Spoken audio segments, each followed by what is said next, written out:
consistency.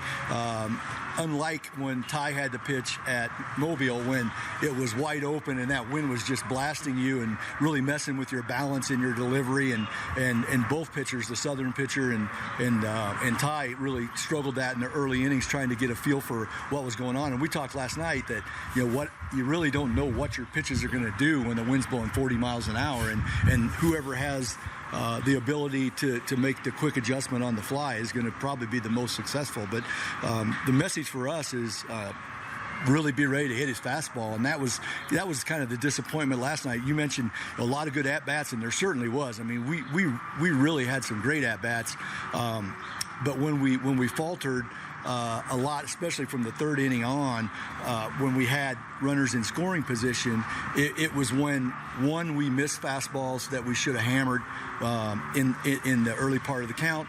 Two, we took fastballs we should have hammered in the early part of the count, and we put ourselves in two-strike situations, and unfortunately we chased several times in those situations when we needed a big hit to break it open. But anyway, that's kind of the story from last night. Coach, you've really nailed your scout. You've been right about basically everything so far. This Texas Tech team, not great defensively, and we saw it last night. Mm-hmm. So just back to the well. Keep hammering away at them with ground balls. You maybe expect Keaton and maybe Brennan DeRiggi to have big games going out to left, but everybody else pounded on the ground. Yeah, and Keaton's in a little bit of a funk right now, and I understand where he's coming from, because Keaton's primary strength, he's a fantastic opposite field gap hitter. That's where his normal swing pattern is. And then when he's focused on that gap, he's able to make adjustments and turn and pull.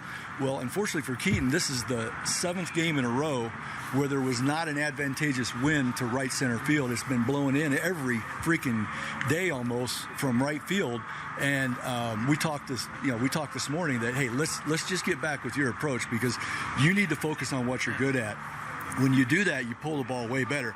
Not many hitters in the game, the best of the best, when you go up there and you're trying to pull the ball, you're setting yourself up to get yourself out, if that makes any sense. And most of the best hitters in the game have a middle to opposite field approach, and then they're able to handle the pitch in. When you're looking to pull, a lot of times you're chasing balls that you shouldn't be swinging, like on the inside corner, or maybe a ball off the inside corner messes up your swing path. And that's what kind of Keaton has got himself into, and I understand it totally, because he hasn't had a day that has played to his strength in a long time, and hopefully he'll just get back to being himself today. If he can hit some line drives over the second baseman's head or up the middle, he had one late in the game last night, and they try to come in on him, I think he'll react fine, and that's when you'll see his pull start happening. DeRiggi's in a really good place right now. I thought Raider Tello had a great night last night. A couple hits, would have had a home run to dead center field, but the wind held it in, but really good contact. So we talked about the balance up and down the order. Unfortunately, last night was one of those nights where the bottom half of the order didn't do anything. I mean, they came up a bunch of times with chances to do damage, and had some bad at bats. And they did. I don't know if we had one hit, maybe one pinch hit in the bottom 4 hitters, and Michael, like I said, Michael Sears had a bad luck line drive that would have probably cleared the bases. He probably hit it over 100 miles an hour right on the line, and that's baseball. Yeah, let's get back to Hawkeye baseball today, Coach, with just a couple of keys to victory. No, hopefully Brody gives us a good start. That would help, it'd be great to see. It'd be great to see our hitters, when they get a pitch to hit early in the count, start barreling some balls up, staying out of those 2-strike counts. But when we do, as you mentioned just a minute ago, we want to limit those strikeouts. We want to do everything we can to battle to put the ball in play today, because we want to take advantage of their not playing great defense right now at this part in the season, and it just stinks when you give them a strikeout when you know that they're struggling to throw the ball across the infield or pick it up. So today, another big key is going to be our defense, making sure that we're locked in with the wind. Fly balls are going to be an adventure without a lot of preparation and batting practice and knowing what the ball's going to do and never giving up on the ball. Everybody's going to have to communicate and communicate loud because the wind is howling and you can probably hear it in the background. I mean, it's really blowing, and the only positive to the weather today is we're in shirt sleeves and it's 80 plus degrees. Sure. All right. right, Coach, thanks for your time. Let's win the day, and let's take down Texas Tech. All right, thanks, John. There you have it, pregame conversation with Coach Rick Heller on our pregame show from Lubbock, Texas. It's Iowa and Texas Tech. First pitch coming in just a few minutes. Back right after this. This is Hawkeye Baseball from Learfield. At Oak Knoll, our mission is to provide exceptional retirement living and health services through life care. I'm Steve Rowe, Executive Director. We are a not-for-profit life plan community and have served Iowa City for more than 55 years. Our team helps residents create home by living our values of caring, respect, enthusiasm, awareness, teamwork, and encouragement. If you're looking at retirement options, visit our website at oakknoll.com. We want you to lead life your way. Go Hawks! Hey everyone, I'm Mark Wahlberg, and I have some exciting news to share. At Wahlburgers, we are all about bringing the family together to enjoy a great meal and have a great time. That's why right now, for a limited time, kids eat free every day at all Hy-Vee Wahlburger locations. Kids 12 and under can enjoy one free kids meal with any purchase of an adult burger, sandwich, or entree salad. Bring the family to Wahlburgers and the Wahlburgers and Hy-Vee stores, where right now, kids can eat free.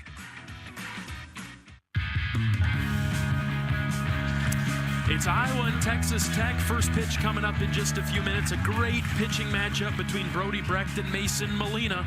We'll get you starting lineups and batting orders right after this. It's national anthem time. We'll step away for our final break of pregame. Back with more right after this. This is Hawkeye Baseball from Learfield. After a cancer diagnosis, it's natural to want to start treatment right away. But first, get a second opinion from a team that specializes in your cancer. I'm Dr. George Weiner, Director of University of Iowa Holden Comprehensive Cancer Center. Before you start treatment, you deserve to be confident you have the right diagnosis and know every option available to you. So whether it's with us or somewhere else, get a second opinion. It can change your care and your life. Woo! Got my nachos, got my big TV, and my favorite chair. It's game time. But you know, the only thing that would make it a little better is if I could listen to my local broadcasters while watching the game. Hello. You must have wished for your game to be synced with TV and radio. I sure did. Do you have a DVR? You bet. Do you have a streaming device? Yeah.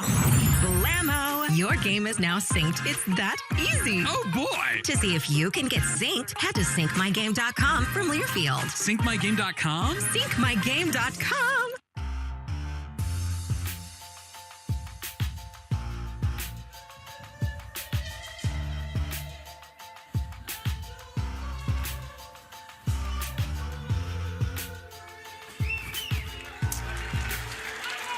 National anthem just wrapping up down here in Lubbock, getting ready for game 2 of the weekend. Iowa and Texas Tech. A little bit of a bad taste in our mouth from last night, and we'll look to rebound with a win here today.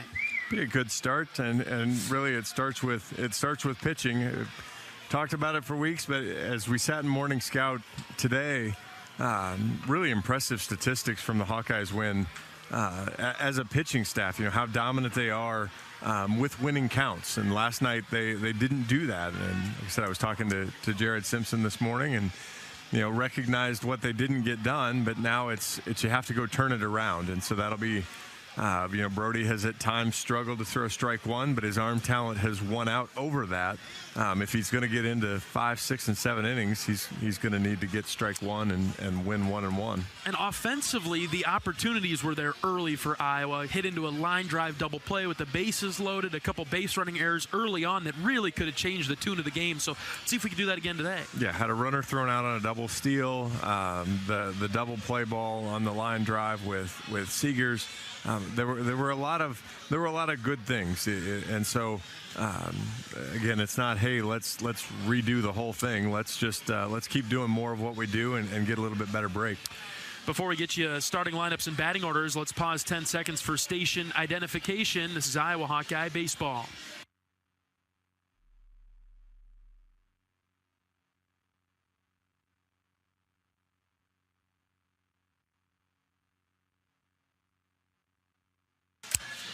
All right, the batting order for the Hawkeyes today. Michael Seegers, he'll lead things off. That's his spot, the leadoff guy. Michael Seegers looking for a big game out of him. Kyle Huckstorf has moved up this weekend to the 2 spot. He's the center fielder. Keaton Anthony is 3rd. Brennan DeRiggi is in the cleanup spot, batting 4th. Raider Tello, he was in the 2 spot. He's moved down to 5 now. Tello will bat 5th. Sam Honar is batting 6th. 7, 8, 9, Chase Mosley, Sam Peterson, and Cade Moss will catch for the Hawks. He'll bat 9th. On the mound for Texas Tech, arguably their best pitcher, left-hander Mason Molina. Molina will be making his 4th start of the season, 15 1/3 innings, giving up 11 hits, 9 runs, just 5 of those are earned.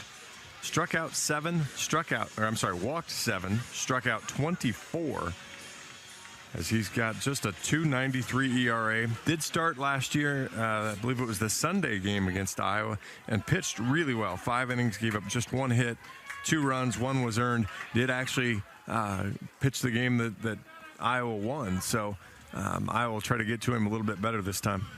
First pitch to Michael Seegers is fouled back to the screen. We're underway in Lubbock. A gorgeous day, low 80s. Wind is blowing out to left center at 30, 35 miles an hour. Not an exaggeration. It is windy here today in West Texas. 0-1 to Seegers, fouled back once again. The Hawks are in road black uniforms with gold Iowa spelled out in block lettering across the chest. They got numbers on the left hip.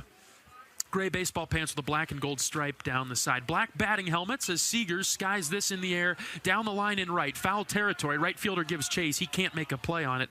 It's foul. Seegers will stay alive. When the Hawks are in the field, they've got gold baseball caps on today with a black block eye on the front panel and a black bill. Texas Tech, they've got red uniforms today. Texas Tech spelled out in white across the chest. White baseball pants with a black stripe down the side. In the field, they've got black baseball caps with their signature double T logo in red on the front panel. 0-2 pitch to Seegers. Breaking ball called 3rd strike. And Michael's down for the first out of the game. Beautiful curveball there. Caught the low outside corner. Just kind of going back to the foul ball Michael hit down the line. That's a ball that the outfielders and infielder won't be able to give up on. The wind blowing that hard, kind of that direction, those balls that look like they should be in the stands could keep floating back. Here's Huckstorf. First pitch is a breaking ball that started high and then dropped in, floated it in there. A breaking ball called strike on Kyle. Just caught the outside corner with that big sweeper. Fastball shot into the right center gap, and it's down. This one's going to get to the wall. Huckstorf rounds second. His helmet comes flying off as he gets onto second base. He was rounding first when the helmet came off, and a one-out double for Kyle Huckstorf to right center field. How about that? Just an absolute rope there as Kyle sent that ball zinging out into right center field. Was able to skirt back and skirt past the defenders, and if he hadn't tried to catch his helmet behind him and just kept beating feet. That's usually Sam Peterson's job, to lose the helmet, lose the lid, and Huckstorf's now on second. First pitch to Keaton Anthony is downstairs, ball 1. It looked like it carried over a little bit from yesterday. The Hawks yesterday, a lot of barrels on the ball, a lot of nice hits, but right to Texas Tech defenders. Good job there by Huckstorf. They try to pick him off at second. He's back in there safely, but he put that one in a place where nobody's going to catch that. Well, and I think Coach Heller talked about that a little bit. There were a lot of ground ball singles last night for Texas Tech, and the balls that Iowa hit hard seemed to be at somebody. So maybe you get your fair share today. Next pitch to Anthony, high and outside. 2 balls, no strikes. So Iowa had a couple sharp lineouts, a couple ground balls that were hit hard right at people, and so just couldn't quite catch a break, especially with 2 outs to string stuff together. 2-0 in the air to left with top spin on it. It's caught by the left fielder. A line drive, a sinker that Anthony got a hold of, but hung up there just enough for Hester to make the catch. 2 down. Huckstorf still on second. With Keaton's swing, he's really not going to get all of the benefit in a lot of cases of the ball to left field. He hits that ball uppercut swing and kind of generates that spin rather than the backspin that's going to help it carry. Kind of just drives it right almost back into the ground to Hester. Brennan DeRiggi stands in. First pitch to DeRiggi. Breaking ball, called strike. Lefty on lefty matchup. In this at bat, wind blowing out to center and left center, which is favorable for DeRiggi if he can lift one. He's got that opposite field power. He's shown the ability to hit lines about to any direction right now. Good take there. Yeah, got his hands going, but slammed on the brakes, didn't commit to it. 1 ball, 1 strike. Looks like the scoreboard here at Texas Tech having a few problems without the balls and the strikes and the outs on the board. We'll just have to do a good job of keeping track. 1-1 to DeRiggi. Got his hands started, but didn't go around. It's 2-1. Coach Heller mentioned that too. Mentioned having commitment. That was the thing. You've seen DeRiggi be ready to swing at all 3 pitches. He's held up twice, but it was don't be tentative. Go ahead and get your cuts in. See what this next pitch is. 2-1, called strike on the outside corner. Good pitch there. 2 balls, 2 strikes, 2 outs. Iowa threatening in the first after the 1-out double by Huckstorf. He's still out there at second. DeRiggi's trying to bring him home. Molina's set. 2 balls, 2 strikes. Pitch to DeRiggi. Fouled over to the left side towards the Iowa dugout. Good battle there. Went with the fastball, right? And DeRiggi just got a piece of it to stay alive. Good job from Molina on the last pitch, on the 2-1 pitch, to not just straight give in to DeRiggi. Good pitch on the low outside corner. That time tried to bust him in on the hands with the fastball, and DeRiggi was able to roll it over to the Hawkeye dugout. Molina's got a good breaking ball. Gonna have to watch it here. 2-2 is hit to the shortstop on a 1-hop. He picks it up, throws it to first in time by about a step and a half. DeRiggi couldn't quite beat it out, and that'll do it for the top of the first. Putting the bat on the ball today. Couldn't quite score, though. We'll head to the bottom of the first inning. Brody Brecht will take the mound for the Hawkeyes. We'll give you his stat line and the starting lineup for the Hawkeye defense right after this. You're listening to Hawkeye Baseball from Learfield. We all love a good win. Catching up with friends, saving money at the pump, soaking up the perfect Iowa day, sitting down to a really, really good meal. These are the everyday delights that make us smile. These are the moments that connect us all as Iowans. And these are the wins that, more often than not, start with Iowa's farm families and the crop they're growing. Because when corn grows Iowa, Iowans win. Learn more about how to share your own wins at iowacorn.org/Iowans win. You probably know that a natural gas leak smells like rotten eggs. But what does a gas leak look or sound like? If you hear a whooshing or hissing sound, see dirt, dust, or water spraying from an area, or you get dizzy or queasy, leave the area immediately. Then call 1-800-595-5325 once you're safely away. See MidAmericanEnergy.com for more safety tips. Paid for by the customers of MidAmerican Energy. Hawks get 1 hit in the top of the first. No runs, though, and Texas Tech will come to the plate in the bottom of the first. Here's their batting order. They're led off by Nolan Hester out in left field. Tracer Lopez gets the start at second. He bats second. Gage Harrelson will be third. Kevin Bazell fourth. In the 5 spot is Gavin Cash. Designated hitter Owen Washburn is sixth. 7, 8, 9, Dylan Maxey, Dylan Carter, and Will Burns. That bottom portion of the lineup yesterday, 6 through 9, really hurt the Hawks, especially Carter. Going to have to watch him in the 8 spot. On the mound today is Brody Brecht. Will set the defense first. His catcher is Cade Moss. Brennan DeRiggi's at first. Sam Honar at second. At shortstop is Michael Seegers. Third base is Raider Tello. Out in the outfield, left field is Sam Peterson. Kyle Huckstorf's in center. Chase Mosley gets the start in right. And doing the pitching is, as we mentioned, Brody Brecht, the Saturday starter for Iowa. 4th start of the year for Brody. He's 1-0 in the season at 2.19 ERA. Thrown 12 1/3 innings, only given up 4 hits, 3 earned runs, 11 walks, and 22 strikeouts. Opponents hitting .098 against Brody. This is the ultimate free base type of game. Brody, teams to this point haven't been able to really touch you. Just put it in the strike zone. Here's Hester. First pitch from Brecht is in there for a called strike on the upper and outer portion of the plate. And he hits triple digits on his first pitch of the game. How about that? A 100-mile-an-hour fastball on the outside half to get us going. Hester's a left-handed hitter. Brecht is set with the next pitch. Here it is. This is skied in the air down the left field line. Tailing, and it 1 hops off the wall.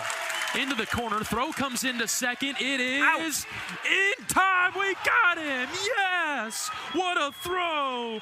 Sam Peterson. Boom. Petey played it like a champ. That ball carried forever to left field. Bounced right in front of the 329 sign. Hester showed no hesitation, booking all the way around, but Peterson throws a dime, and Honard dropped it on him. That ball carried and landed right in the corner. Peterson came up firing one down in the bottom of the first, and Brecht is dealing. Throws one past Lopez, just got a piece of it and fouled it back. That was a 101-mile-an-hour fastball that Hester hit into the corner.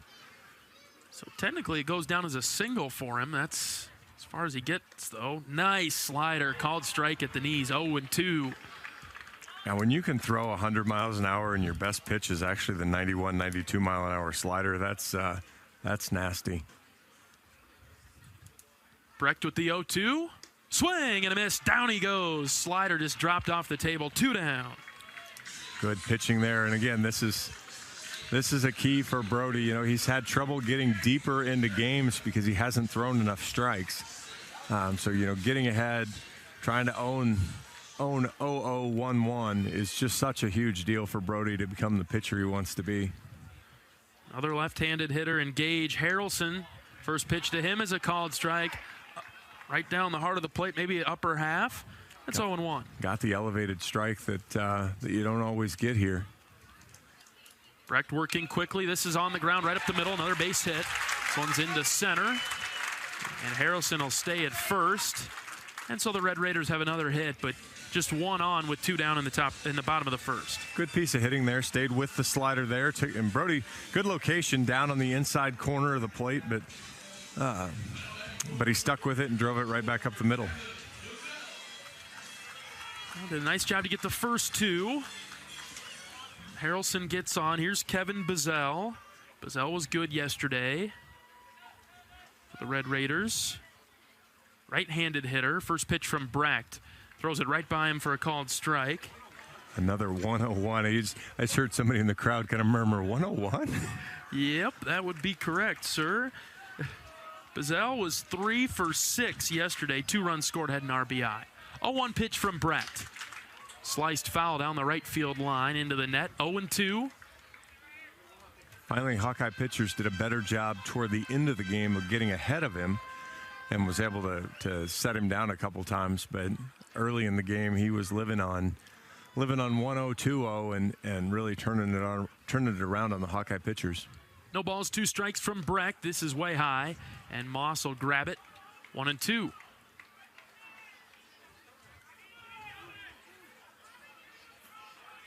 Runner on first is Harrelson. Got a decent lead, not too far off the bag. Check on him with a sharp throw from Brecht, and back in there safely. I was talking to some of the players. The Texas Tech fans are they are high-level hecklers. Yeah, they're pretty good at it. I can kind of hear chirping a little bit at Brody now. Swing and a miss. Brecht will silence him there with another strikeout in the inning on a great slider that was low in the zone. And the Hawkeye fans just to the right of the Iowa dugout, they're on their feet.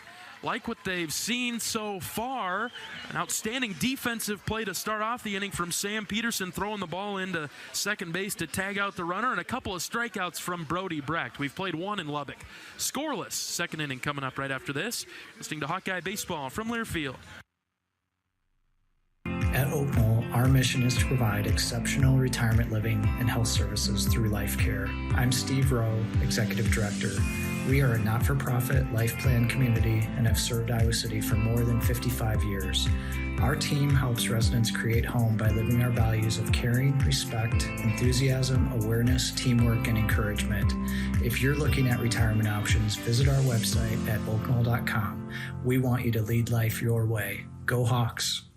When you're in the eastern Iowa area, be sure to visit and connect with the official local business partners of the Iowa Hawkeyes. The Hotel at Kirkwood Center, Iowa's premier luxury hotel. The Jill Armstrong team with Skogman Realty, the area's premier realtor. And Options Exteriors, your preferred local roofing and exterior company. The Hotel Kirkwood, named the Corridor Business Journal's 2022 Best Banquet and Event Venue. And awarded the AAA 4 Diamond Award for lodging. To make reservations, visit thehotelatkirkwood.com or call 877-751-5111 for more information.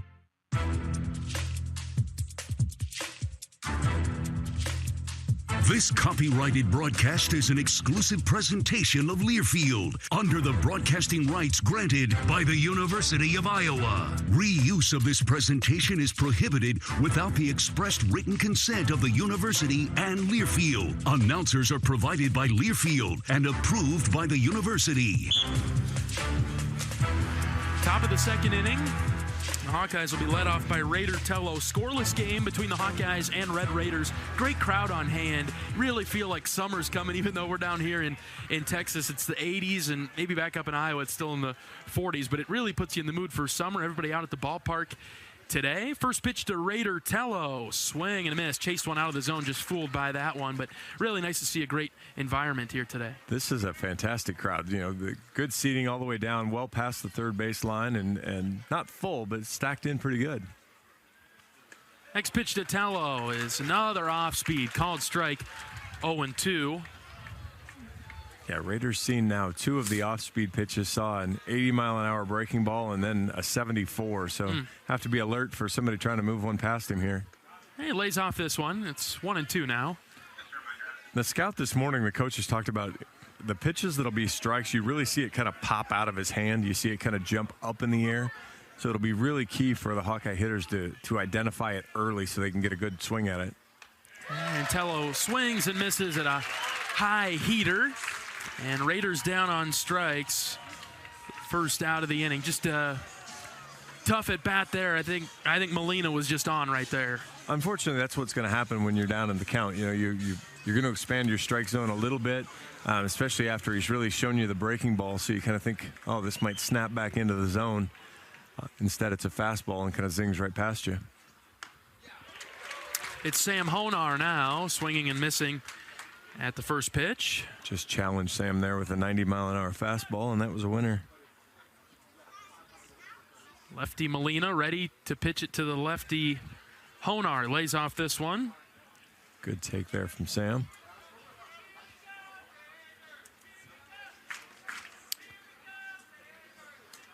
Molina with a bright red glove as Honar skies this in the air to left. Getting caught up in the wind. Left fielder is got it. Out number 2. Man, hit that right to him where the left fielder Hester was waiting for it. I'm going to find one of these lines and one of these gaps one of these times, aren't we, John? Now, and Sam didn't quite get the way he wanted. Just looking at the metrics, that ball got a long ways for how he hit it. Looked kind of like the first one last night. Looked like a little bit of a pop-up, and boy, traveled a long way. Chase Mosley stands in for the Hawkeyes now. Top of the second, scoreless. Nobody on but 2 outs. Molina keeps going with the off-speed. Missed a couple of times now. Mosley with a 2-0 count. The Hawk hitters will have to communicate amongst each other and really identify what he's able to throw for a strike. Chase pops this up and out of here, foul.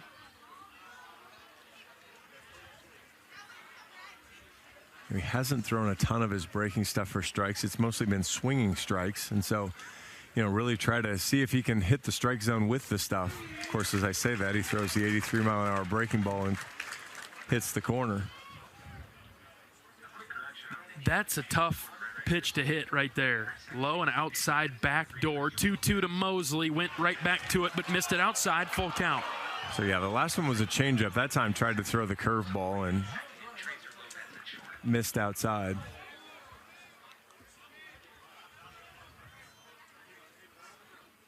Full count pitch. Downstairs. Ball 4. Mosley will draw the walk with 2 outs.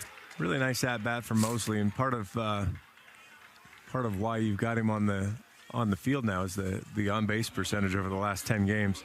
Tracer Lopez is actually at short now. They've got to change Hudson White, who caught last night's out at second. And then Maxey's catching, so they've shuffled some stuff around a little. Yeah, their second baseman, we're just trying to get caught up here. Lopez, he said, is at short. And their shortstop, Burns, is out of the game. He didn't even get a hit. He was announced as the starter, but taken out. So, wonder what's going on there. Here's Peterson, who fouls it straight back.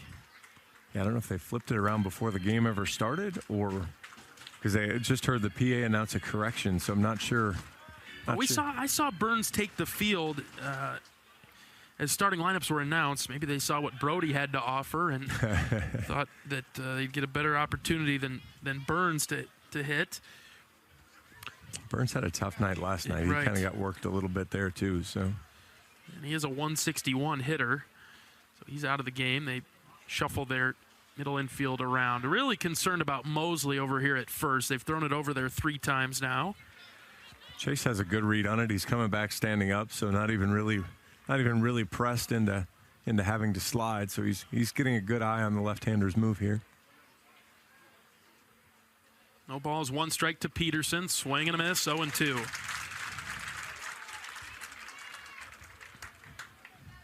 Petey had a run where he was seeing the ball really well and just struggled the last game or two to see it the same way. So I'd like to find him.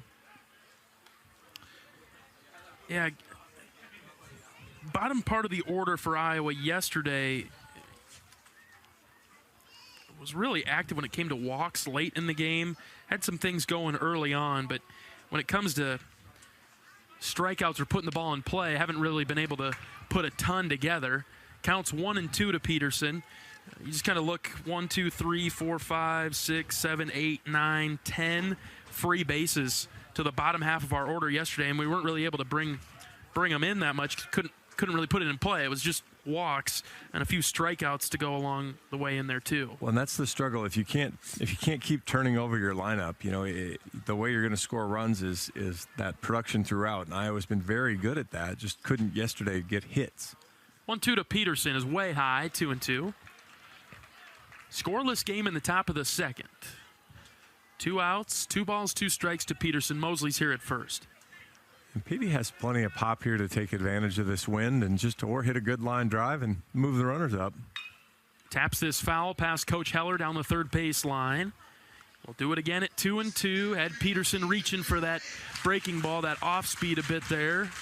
It was on the low outside corner. It's a place he's probably going to get punched out if he takes it. So important just to kind of move it along and get to see another pitch.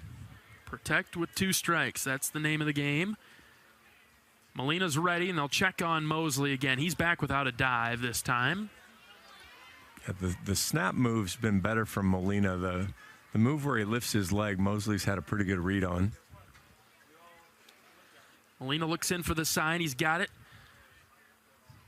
Comes set. Mosley takes off. 2-2 is high. Throw down to second is not in time. Mosley beats it. He's got a stolen base. It'll be a full count for Peterson. Great read there. Got a good jump. It's tough to read the left-hander sometime, but had a good take on it. That's a good pitch for the catcher, Maxey, to throw. It was almost a pitch out as it was high fastball and missed it on the outside part of the plate. Come on, Petey. Base knock here would give us a run. 3-2 pitch. Swing and a miss. Down goes Peterson. Just couldn't connect on that fastball. And the Hawks leave another runner there at second. We're chipping away, but can't get anything across home plate. Bottom of the second coming up. We're scoreless in Lubbock. You're listening to Hawkeye Baseball from Learfield.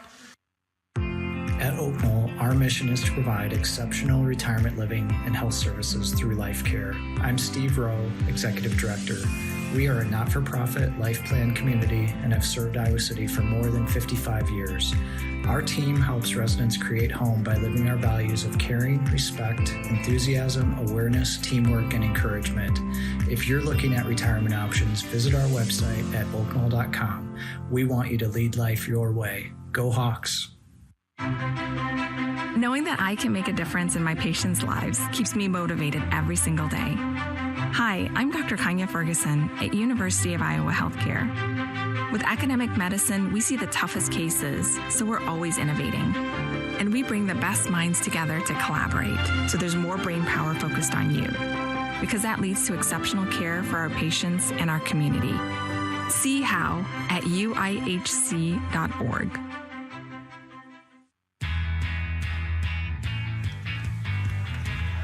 Bottom of the second inning, scoreless between Iowa and Texas Tech.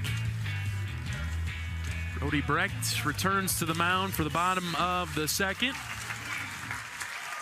Had a couple of strikeouts in the first inning. Got their 2-hitter and their 4-hitter to strike out on this windy day in West Texas. Look for another clean inning against this Red Raider lineup. Still chuckling about the wind tunnel here. Just for a little bit of background for the listeners, we've got a great setup. We're down the first base line, in between home plate and first base, up above and behind the Texas Tech dugout. Gavin Cash stands in. First pitch from Brecht is hit foul to the left side, getting caught up and out of play. We have a garage door, like window, that we can hit that opens it up so that it's open air. Really great setup. But our back door, when that opens, that's where the wind is coming from. As Cash swings and misses down in the count 0-2. Now good start for Brody. You open up that door, it creates a significant wind tunnel that we'd lose all our papers that go out into the stands and the fans below us. And sometimes that door comes open without anybody trying to get in there. It would. We'd be chasing our game notes all the way over to the new football stadium over there. If only there was some sort of invention, something like a tape or something that we could have. 1 ball, 2 strikes from Brecht. Tapped foul by Cash. He stays alive. Really nice slider there from Brody, and a good piece of hitting from Cash to just make some contact and stay alive. Brody's off to a good start. Looks in for the sign from Moss. 1-2, feels it, deals it. Just high and outside, ball 2. Tried to go with the slider again, but just missed up high.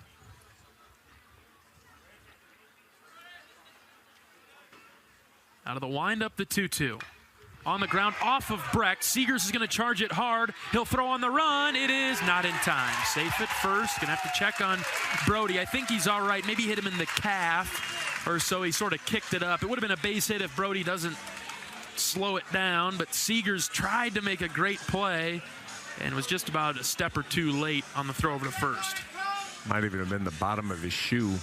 But it looks like... Yeah, I'll hope for the bottom of the shoe, right? That's probably the best place to get hit. That was a sharply struck comebacker. And here comes pitching coach Sean McGrath along with trainer Jake. Come out and check on Brody. Yeah, I don't think this is the mound visit per se. I think this is just the, did it get you? Where did it get you? Is everything all right? To see how the exit velo there was 103. So 103 miles an hour moving 60 feet and catching Brody's. That's going to sting a little. He didn't limp around or anything, so lead us to believe that, he's all right. And he appears to be so. We're ready for the next pitch. The first one to Owen Washburn is inside. The slider. Washburn's a left-handed hitter. He was the DH yesterday for about half the game, then got pulled in the middle innings. 1 ball, no strikes.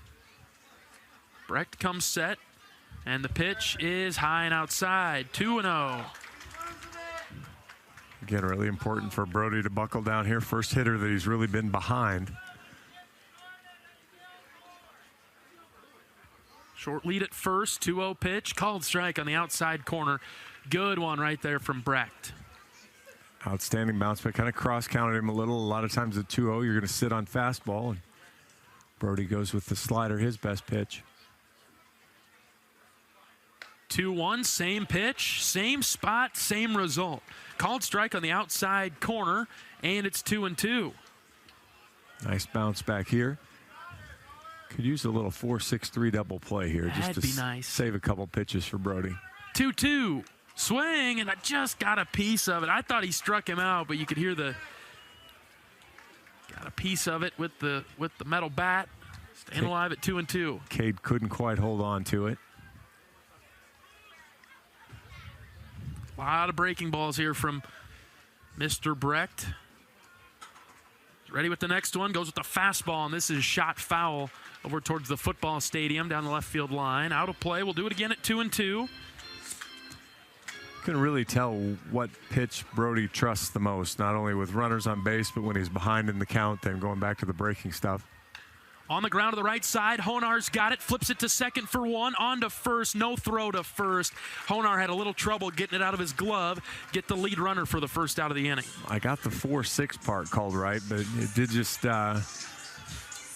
Sammy's had a little trouble turning double plays the last couple of weeks. Been able to get the lead runner, but hasn't been able to flip it over and really get a good turn to get two.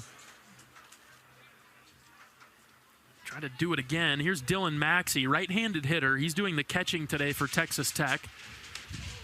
First pitch is high, ball one. Maxey is appearing in his 7th game. At 4 RBIs, he's a .318 hitter. 1-0 pitch, check swing. Did he go around? No, he did not. 2-0.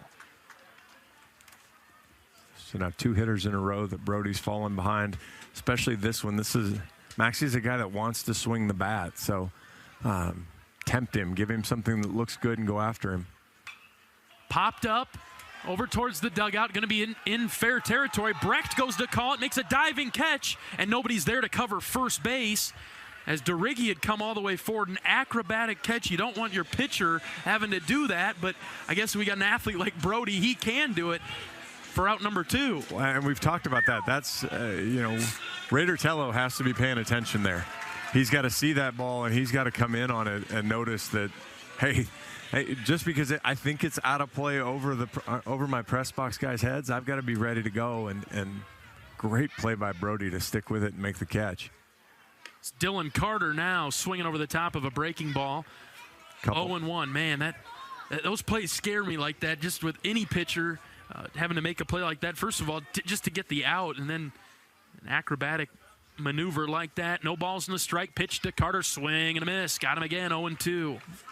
And we saw what Carter can do with this win last night, as he had 2 home runs and at least 6 RBIs. So yeah, he's buried in the 8 hole. I don't know how that can be, but maybe just some balance. The 0-2 gets away from the catcher. It bounced in the dirt, and Moss did a fair job to block it, but that one didn't really have a chance. It's 1-2 now. Good read there from Washburn. Got a great jump as soon as he saw Brody spike it. He was off to the races.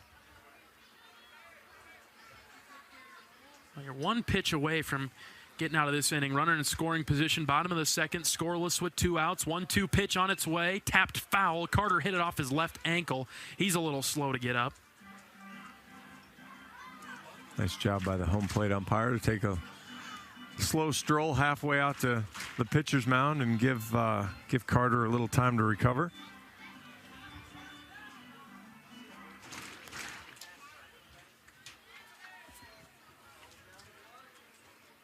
See if Brody goes fastball up and away here. Nope. He goes with the slider, and he strikes him out. He got him on that pitch 3 times in the at-bat, the low slider. Good job, Brody Brecht. Down and away, just buried it right away from him, and Carter went chasing. 3rd strikeout of the day for Brody. We've played 2 in Lubbock, scoreless. We'll bring you the 3rd coming up right after this. The Hawkeye Bats will be back in just a moment. You're listening to Hawkeye Baseball from Learfield. After a cancer diagnosis, it's natural to want to start treatment right away. But first, get a second opinion from a team that specializes in your cancer. I'm Dr. George Weiner, Director of University of Iowa Holden Comprehensive Cancer Center. Before you start treatment, you deserve to be confident you have the right diagnosis and know every option available to you. So whether it's with us or somewhere else, get a second opinion. It can change your care and your life. At Mid-American Energy, we want to help keep you safe around power lines and electrical equipment. Always assume a power line is energized, even if it's on the ground. To avoid the risk of an accidental shock or electrocution, avoid touching a power line with anything. And when you see high voltage warnings on transformers and substations, stay away. We care about you and your safety. Get more tips at midamericanenergy.com. Paid for by the customers of Mid-American Energy.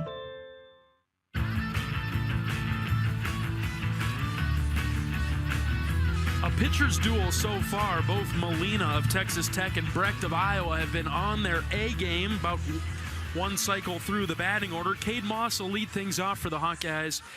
Here in the top of the third, Moss is the 9-hitter. We'll flip it over to Seegers, who's on deck, and then Huckstorf will follow. A little carryover from yesterday. The Hawks are putting bat on ball, putting it in play, making Texas Tech earn their outs defensively. Hawks have hit a couple balls hard. Had good at-bats again, just, runner in scoring position both of the first 2 innings and not able to finish it off. Molina's ready for the first pitch to Moss. It sails high, ball 1. And we talked about this in pregame, with the wind blowing out. Moss shoots this into the right center gap. It is down for a base hit. Cade's on with a leadoff single in the Hawkeye third. We talked about this in pregame. It was, the 25-mile-an-hour wind blowing out and gusting. Everything tells you it's going to be a 20-16 game, so expect it to be 2-1. Yeah, right. I think if you have any other pitchers, you can almost guarantee a high-scoring game. But so far, the pitchers have done their job. Now, see what happens if we get a bullpen type of game in the last portion of it. Here's Seegers. First pitch to him is down and in, ball 1. And it is early. I mean, first time through the lineup. Now Seegers comes back up. Texas Tech will bring the top of their order up in the bottom of the third. So as teams cycle around, they've seen the speed. How do they adjust? And we've seen now the left-hander again. How do we adjust? That's typically been Iowa's kind of philosophy. Get 2-3 times through the order. Here's Seegers again, squaring to bunt, pulls it back, and it's low, 2-0. A time or two through the order, right? You start to figure things out. Well, and we've talked about it in a number of games, where Michael maybe hasn't looked great in his first at-bat, but finishes the game with a couple hits because, he kind of figures it out. He keeps making adjustments. 2-0 to Seegers, high, ball 3. Michael's trying to bunt, maybe not as much in that situation, maybe it was just for show, but not giving him anything to lay down. Yeah, my guess is he's going to show bunt again, but he'll pull it back and go ahead and take the 3-0 pitch. See if it's anywhere close. It hasn't been so far.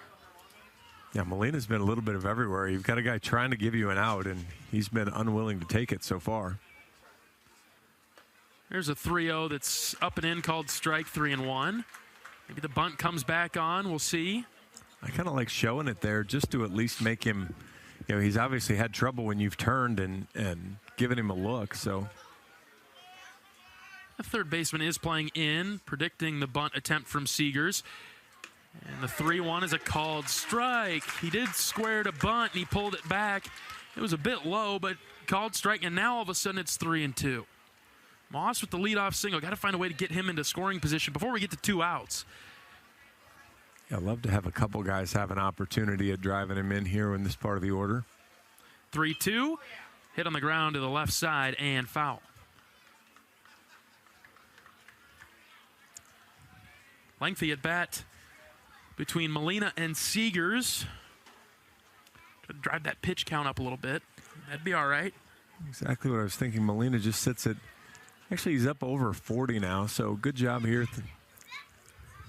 3-2 is a base hit over the jumping shortstop. Moss will round second, but he'll have to stop there. Seegers connected on that one. Back-to-back singles to begin the Hawkeye third. The way the Hawkeye, I guess if it was hockey, we'd call it puck luck, but the way it's kind of worked out for the Hawks so far is you wouldn't have been surprised to see Tracer leap up and make that catch, but just over the outstretched glove, and Hawks have 2 aboard and nobody out here for Huckstorf. Really starting to barrel up Molina. And really interesting what I will do here. The corners are in for the Red Raiders. Anticipating a bunt from Huckstorf with runners on first and second, nobody out. Here is a first pitch strike to Kyle. He did square to bunt. Watched it go by for strike 1. Might have wanted to see what was going to happen there. Third baseman stayed home. First baseman charged hard. Shortstop went to second. Second came over to first. So ran a little bit of a wheel there. See if the Hawks do it again and how they handle it. Ooh, this is outside. Ball 1. Yeah, No bunt sign on there for Kyle. The two base runners and the batter look down to Coach Heller at third to get the signs. The pitcher, Molina, has his sign from the catcher. 1 ball, 1 strike. They'll fake a throw to second to check on Moss, and we'll redo everything once again.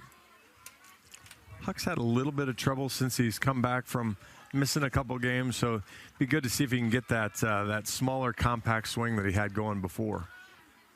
1-1 pitch. Tapped foul in the box. And it'll be 1-2. Man, Molina was really slow coming home with that one. He's almost like our runners could maybe pay attention to that and try to steal a bag or so. What do you think, John? You got a catcher at second base. I know Cade's That's true. Cade's got a few more wheels than your average catcher, but 1-2 to Huckstorf, called third strike. Breaking ball that started at the chin and dropped in right above the belt. 1 down for the Hawks in the third. Still those runners on first and second. Tough pitch there. You know, if you're not looking for the breaking ball there, that's just one of those where you're going to have to tip your cap and walk back to the dugout. But high strike doesn't always get called, but Huck got rung up on that one. Anthony will get his shot at it. First pitch swinging, shallow left. That's trouble. Yeah, left fielder Hester comes forward. He battles the wind. 1 pitch, and Anthony is retired as Keaton is flied out to left twice here to begin the game. The exit velocity on that one was really good, but the launch angle was almost straight up. Yeah, that combination won't result in much success. Look for Keaton to get going as the weekend continues. Now it's up to Brendan DeRiggi with runners on first and second. 2 down, top of the third. No score. Again, this is the trouble the Hawks have had this weekend so far. Is first pitch to DeRiggi, way up and in, and he tumbles backwards. Been able to get the table set, just haven't been able to finish it up after you get it there on a consistent basis. Find a gap somewhere, Brennan. 1-0 pitch, called strike at the knees. Really nice pitch there. Got the low part of the zone, inner half of the plate. Even if Brennan's going green there, it's going to be tough to move that ball anywhere with authority. 1-1, hit sharply foul to the right side past first base coach Mitchell Bowe. 1-2 now.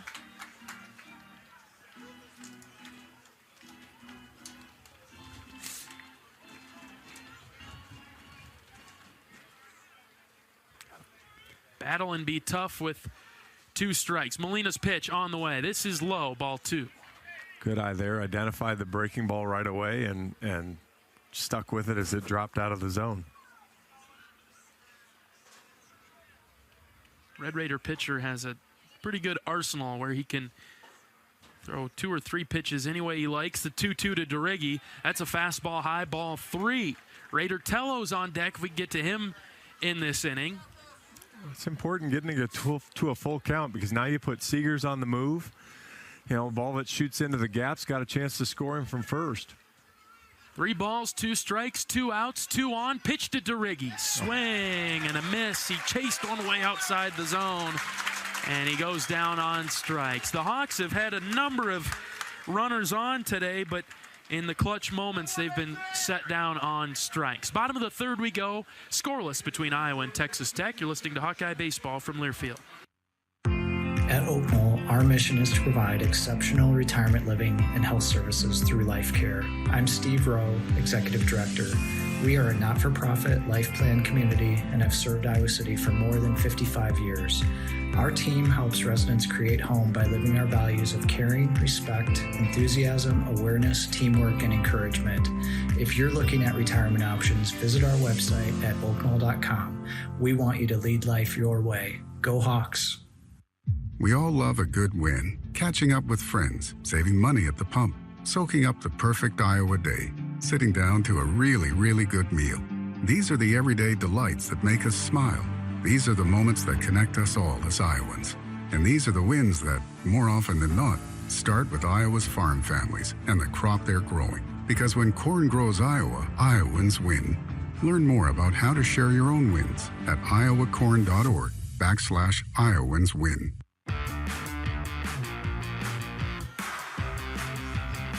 Bottom of the third inning, Iowa nothing, Texas Tech nothing. Red Raiders come to the plate in this half of the inning. At the game or at home, Wimmer's premium quality hot dogs and sausages will score with family and friends. Take the highest quality beef and pork, and you get the best tasting hot dog. Wimmer's, the official hot dog of the Hawkeyes. Pretty cleanly played game so far, John. The Hawks have had a few opportunities to get on the board and haven't quite cashed in, so now we got to hold the Red Raiders. Just kind of a little bit of a carryover from last night. You're doing a lot of good things before 2 outs or before you get guys in runners, before you get runners in scoring position.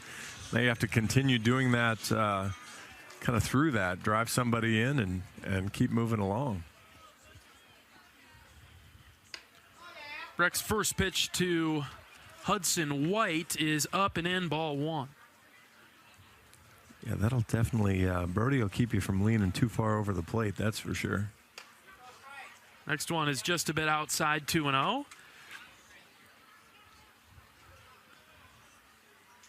I mean, if you're really a free swinger here and you trust Hudson White, you probably look slider and see if you can do something with it. Did go with the slider, but it was out of the zone. Low and outside, ball 3. And this is kind of the dangerous game you play with the top of the order and Hester coming up on deck. Brody will have to battle back. 3 balls, no strikes. Here's the pitch, low and outside, a 4-pitch walk to lead off the bottom of the third. It's interesting how the patterns kind of played out for the Hawkeyes kind of through the year.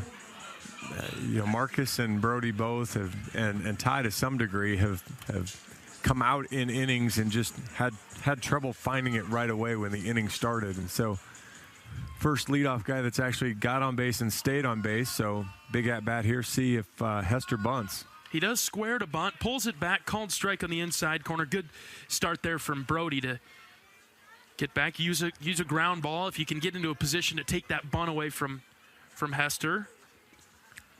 Hester might have wanted to bunt that 88-mile-an-hour slider. Another pitch. This one's on the outside corner, 0-2. Nice job by Brody getting ahead here. Hester's got some speed, so it'll be a tough double play ball, but sure, especially in the left-handed batter's box. No balls, 2 strikes. This one's in the dirt, blocked nicely by Moss. And that's the tricky part of the 0-2 breaking ball that you throw in the dirt with a runner on first. If that gets away, a runner can advance. So great job by the Hawkeye catcher to angle that block down, straight down, so it doesn't kick up and away. 1 ball, 2 strikes. Pitch from Brecht is just outside. Hester laid off, 2-2. Just missed wide. Good fastball out there, and easy pitch to swing over, but a nice job from Hester to lay off. Decent lead at first. The 2-strike pitch is just inside. So Brecht has gone just a little bit out, just a little bit in, and now he'll have to throw a strike with the count at 3-2. Probably look, my guess is with Brody, you'll see that slider. Hester dropped the barrel on that fastball and knocked it in the left field corner the first time. Swing and a miss. Runner takes off for second. He is safe at second. Couldn't quite get to strike him out, throw him out. Hester's down for out number 1 on strikes. I suppose if you're a Tech fan, that works as good as the bunt at that point. By Brody not being able to put him away earlier in the count, it allowed the runner to start going. And then the 3-2 pitch allowed him to go and just slid in front of the tag as it bounced in there. Tracer Lopez in there now. Starting him off with a slider, called strike. Runner on second with 1 out for Texas Tech in the bottom of the third. We're scoreless. A 1 pitch to Lopez. Ooh, same pitch, but wow, must have just missed outside, and it's called a ball. Maybe just a touch high, I suppose. We called the last pitch at that level. Brecht's been on with the slider today. 1-1 pitch. Fouled back and out of play. 1-2. Lopez was down on strikes his first time up. Brecht can get him again with the same result if he throws another strike here. Good comeback there from Brody again. 0-0, 1-1 pitch. Win those battles. Get ahead. 1 ball, 2 strikes. The pitch. Good slider, but it's low. 2-2. Just off the low outside corner of the plate.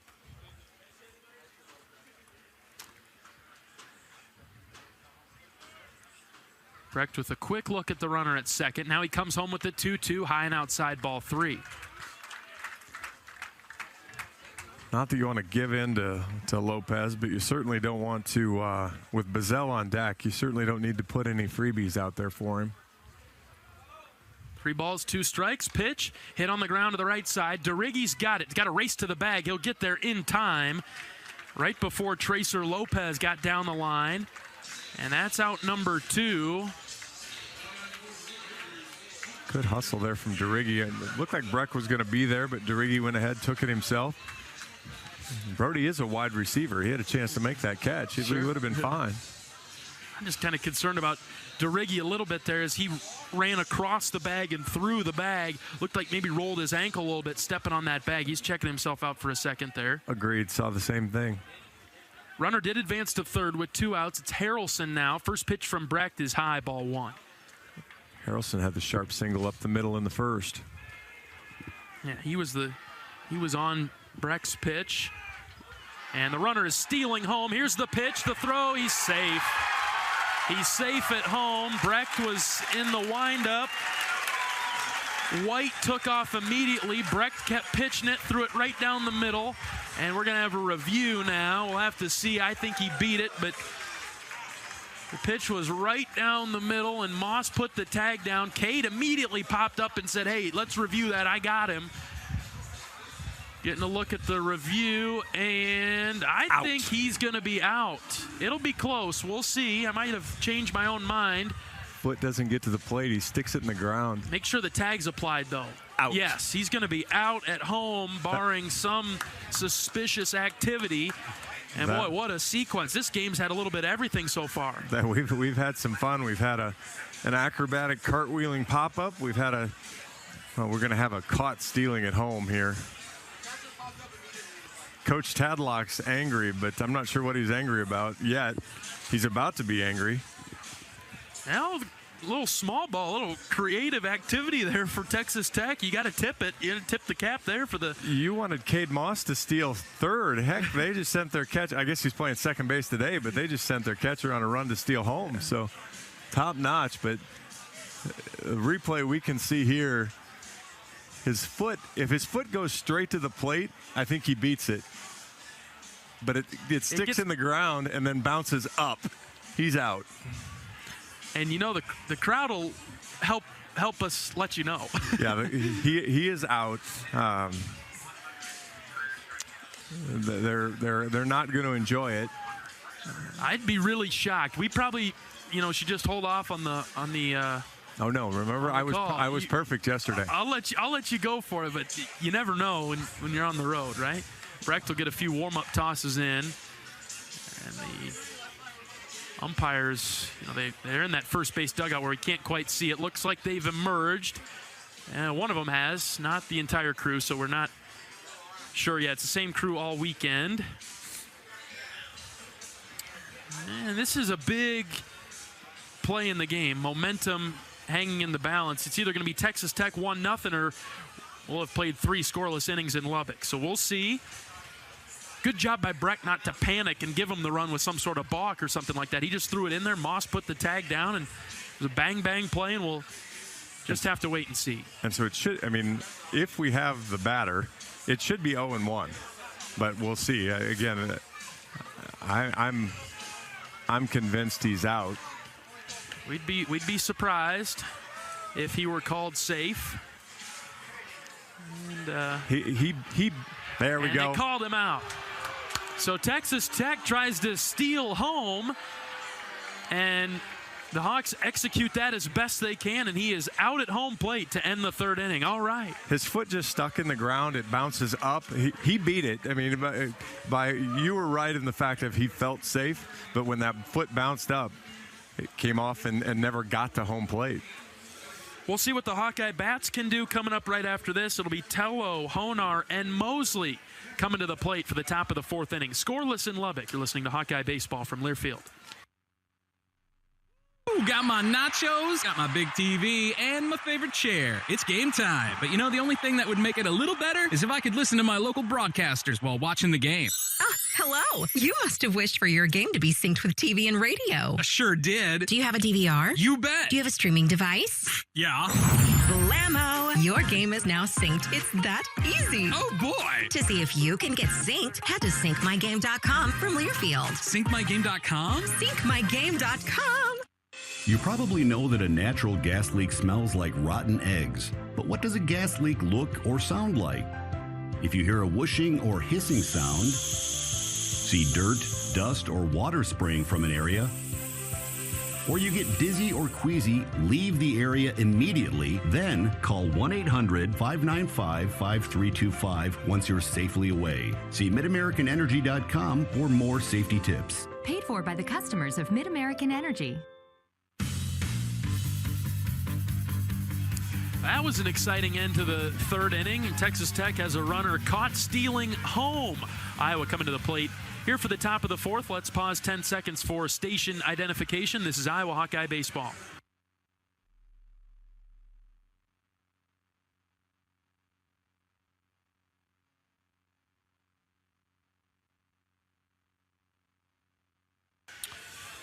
Raider Tello leads things off for the black and gold in the top of the fourth. Scoreless down here in West Texas. A pitcher's duel to this point.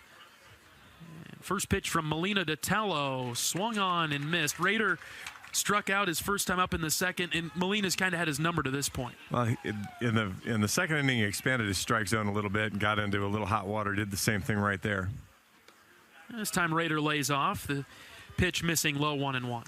We had an opportunity to meet Raiders' dad and grandpa before the game, and this is hit on a line to third base, and a catch is made there. An unnecessary dive by Bazell, but he made it look good, and Tello's down for out number one.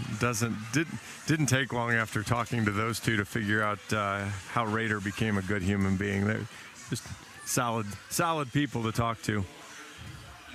Raider has an incredible story. Stepped away from baseball for a while, and decided to pick it back up again, and now he's a perfect fit in the black and gold here in Iowa City. And that was part of the story you heard, was just how if there's somebody if there's somebody from California that could be the perfect black and gold, it was Raider. Here's Honar, hits it on the ground to second, and it's bobbled by the second baseman in a backhand attempt. And so Honar is on. It'll be interesting to see how they score that.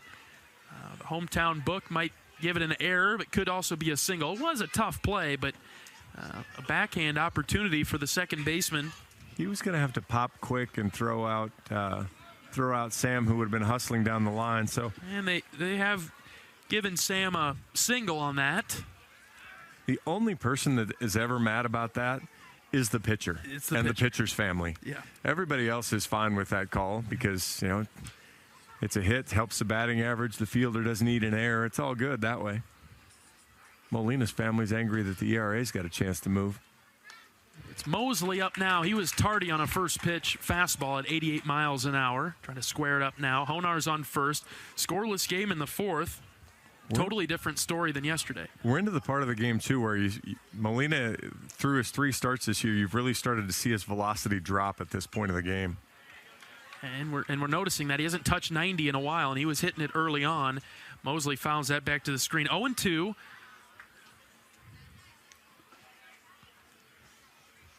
Big at-bat here. Hawks have knocked on the door every inning, so you'd like to see Chase move Honar up and at least have a swing at it. Drives this in the air to right, but it's going to get foul and out of play. Chase stays alive. Bottom part of the order for the Hawks has been all right to this point. Mosley walked and had a stolen base his first time up. Cade Moss, who's in the hole, he singled last inning, so we're trying to get things going in the bottom half of the order. Next pitch to Mosley. Check swing. Did he go? No, he didn't. Might have caught a break there. When Mosley gets his hands going, he kind of dips the shoulder down, right? And then is that I guess how he's able to slam the brakes on it and stop that swing. Well, you never quite know what they're looking for here, and we've got a great view of it in this case, looking right down kind of at first base. But with the first base umpire maybe a little bit more that way and a better view, maybe he did kind of keep it from crossing in front of the plate. Let's barrel one up here, Chase. 2 strikes on him. Fouled back again. He's getting closer to getting on one here. Well, fouled that one straight back. So, kind of the idea of if that ball goes straight back, you're on it. You just didn't have the level right. So now you kind of cue that up and got a chance to drive one someplace. Be cautious of the breaking ball. Runner takes off for second. Pitches in the dirt. Here's the throw down. Safe. Sam Honar is safe at second base. And again, the Hawks have somebody in scoring position with less than 2 outs. Really good stolen base there. Ball was down low in the dirt. A good backhand by Maxey to get it out and make a really close play out of it. But Honar, good speed, second stolen base on the year. All right, Chase, here's a chance for you. 2 balls, 2 strikes. Pitch from Molina.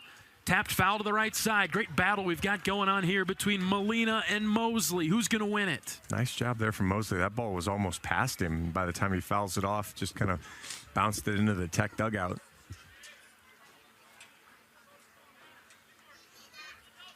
Honar with a good lead at second. 2-2 pitch to Mosley. Swing and a miss. Missed the fastball. 2 down. Yeah, just went right after him, kind of high and outside, but got it up letter high or belt high. A ball that, as a hitter, it just looks so good. Mm-hmm. But had that 90s velocity on it again, and just hard for a hitter to catch up with it that high. Left fielder Sam Peterson now. Oh, and this pickoff attempt to second goes off of Honar. It goes into left center field. Honar's at third. He's going to stop there. As Sam, smart base running, moves up. I think he got hit maybe in the chin or somewhere in the upper body. Is a slow move from Molina to second. Honar was back at the bag by the time he threw it. What a dumb throw. I mean, there's just no other way to say it. He paused. Honar's back on the bag, and it was almost like he was angry at Honar and fired it off of him and ricochets into short left field. This could change the tune of Peterson's weekend if he can get a base hit here. Swinging for the fences, coming up empty on the first one. It's 0-1. Yeah, Petey's got it.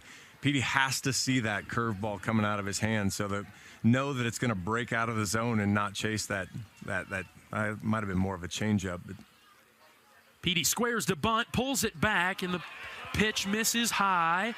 Ball 1. We're going to go with high-ish. You've got the data right there, John. We won't reference it for right now, but it was up somewhere. 1 ball, 1 strike to Peterson. Swing. Yes. This one's down the line. Fair ball into the corner. Honar scores. Petey's headed for 2, and it's an RBI double to give the Hawks the lead. That a baby, Petey. Line drive, sinking liner right down the line. Scores Honar easily, and the Hawks break on top. First run of the game, and it comes in the 4th inning in favor of the good guys. 1-0. Hawks lead. Let's keep it going here. Cade Moss had a really good at-bat last time. Sharp singles. Another one of those, and double up the Hawks lead. You get that.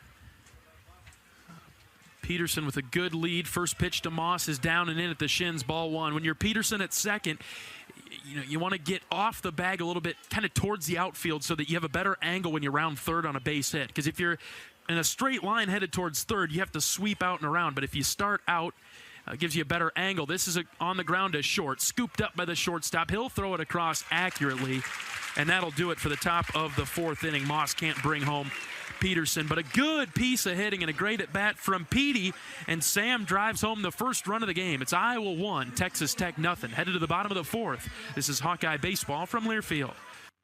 When you're in the eastern Iowa area, be sure to visit and connect with the official local business partners of the Iowa Hawkeyes. The Hotel at Kirkwood Center, Iowa's premier luxury hotel, the Jill Armstrong Team, Wisconsin Realty, the area's premier realtor, and Options Exteriors, your preferred local roofing and exterior company. Jill Armstrong and her team strive to make every buyer and seller at ease with the real estate process. Contact the Jill Armstrong Team, Wisconsin Realty, for all of your real estate needs. Call 319-631-5455. Knowing that I can make a difference in my patients' lives keeps me motivated every single day. Hi, I'm Dr. Kanya Ferguson at University of Iowa Healthcare. With academic medicine, we see the toughest cases, so we're always innovating. And we bring the best minds together to collaborate, so there's more brain power focused on you. Because that leads to exceptional care for our patients and our community. See how at uihc.org.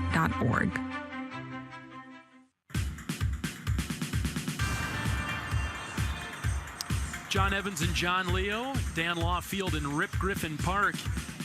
On the campus of Texas Tech University, Iowa 1, Texas Tech nothing. Big inning for Brody Brecht coming up right here. After we just scored, got to hold them to a 0. Absolutely have to punch out a 0 here, throw strikes, get ahead. But when corn grows fuel, Iowans win. Ethanol is a renewable fuel that's better for our environment, our health, and our wallets.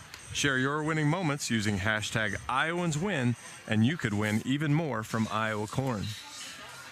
This game's had a little bit of everything so far. We're in the bottom of the 4th. Hawks finally got the 2-out hit with the runner in scoring position. I mean, that's been lacking all weekend. Finally able to turn one around and get it done. We teased it for long enough, especially in this game.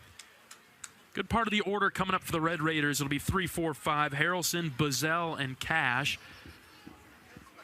Yeah, Harrelson stepped back into the box with an 0-0 counts, and nothing happened there on the attempted steal of home. 0-1 is bounced off the plate, 1-1.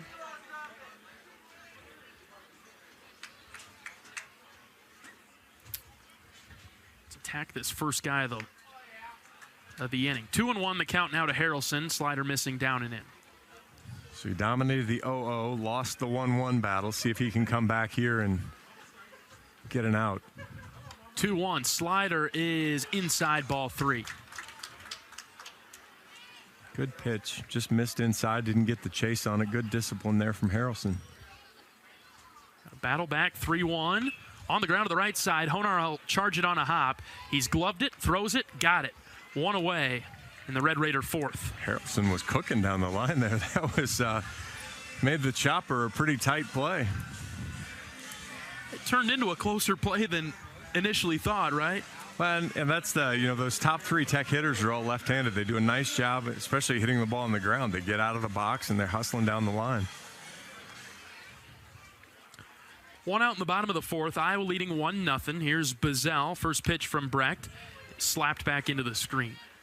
Buzzell and Cash, the next 2 hitters, are certainly guys that could tie the game back up here. So important that Brody gets ahead and is able to kind of dictate the at-bat. Again, another foul ball, straight back, 0-2. Good job by Brecht to get to this point. Brody with 4 strikeouts today. Could go and get his 5th if he throws one by Buzzell. Even more importantly for Brody, 2 good fastballs. Yeah, this one's tapped foul. Caught the umpire. Because then now he set him up 2 really good fastballs, was able to throw that slider that was out of the zone, had Buzzell kind of front-footed there and was just able to get a piece of it. Slider has been really good from Brecht today. Absolutely. That's, again, been the strike pitch for Brody for the most part of the day and the season. Went with it again in the dirt, swung on and missed. Gonna have to throw it down to first. Moss does so with precision. 2 down in the 4th. And I know there's the risk of being broken record here, but that's the swing you get when you're ahead 0-2. Yep. Buzzell last night, when the pitchers weren't able to get ahead of him, looked like the boss at the plate. All of a sudden it's 0-2. You throw 2 sliders down, unhittable, but yet he really is aggressive, goes after him, gets put in the book. Cash now, and his head was pulled all the way behind us down the right field line as he swung and missed at that one from Brecht. The only thing missing was the right hand shading his eyes as he was looking for how far it was going. Well, he's down in the count 0-2. Brecht is in the zone right now. He's working quickly. 0-2 from Brecht on its way home. Just low and outside. Cash laid off that one, 1-2. Gave him the third slider in a row. Tried to see if he'd swing over top of one. No luck there. See if he'll do it again. 1-2. Swing and a miss. He had him absolutely fooled the whole time. And Brecht gets 2 strikeouts in the inning. We've played 4 in West Texas. It's Iowa 1, Texas Tech nothing. Hawkeye baseball from Learfield. Ooh, got my nachos, got my big TV, and my favorite chair. It's game time. But you know, the only thing that would make it a little better is if I could listen to my local broadcasters while watching the game. Ah, hello. You must have wished for your game to be synced with TV and radio. I sure did. Do you have a DVR? You bet. Do you have a streaming device? Yeah. Blammo! Your game is now synced. It's that easy. Oh, boy. To see if you can get synced, head to syncmygame.com from Learfield. Syncmygame.com? Syncmygame.com. Hey everyone, I'm Mark Wahlberg, and I have some exciting news to share. At Wahlburgers, we are all about bringing the family together to enjoy a great meal and have a great time. That's why right now, for a limited time, kids eat free every day at all Hy-Vee Wahlburger locations. Kids 12 and under can enjoy one free kids meal with any purchase of an adult burger, sandwich, or entree salad. Bring the family to Wahlburgers and the Wahlburgers and Hy-Vee stores, where right now kids can eat free.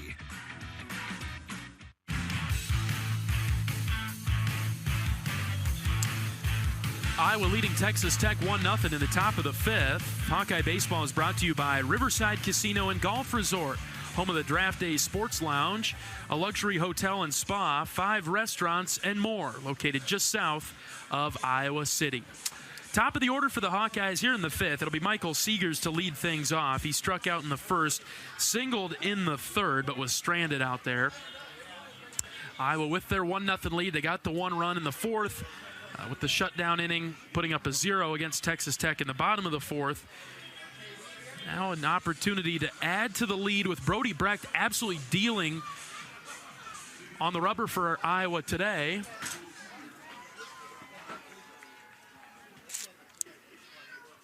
A little bit more run support would help out, would go a long way. Here's Seegers squaring to bunt.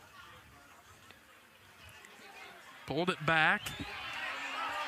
Seemed fairly obvious he pulled it back, but not to the... I think, yeah, they sent it down for an appeal as the 1-0 to Seegers is popped up right side. Shallow right field. First baseman going back. Right fielder coming forward, and he's got it. That's Harrelson out number 1. And they were giving the first base umpire a hard time there because he was a little bit slow and delayed in his reaction to if he went around or if he was safe. I'm not sure if he was looking down the line to see if the appeal was coming, but either way, Seegers is out number 1. Well, to protect the first base umpire, I think it seemed fairly obvious that he pulled it back, but so he probably wasn't expecting an appeal at that point. Huckstorf's turn now. First pitch skips low, ball 1. Yeah, Molina will be up at 80 pitches here. Huckstorf chased that one. It was in a similar spot. It's 1-1. Yeah, Huck did a good job taking the first pitch. Ended up swinging right over top of that one.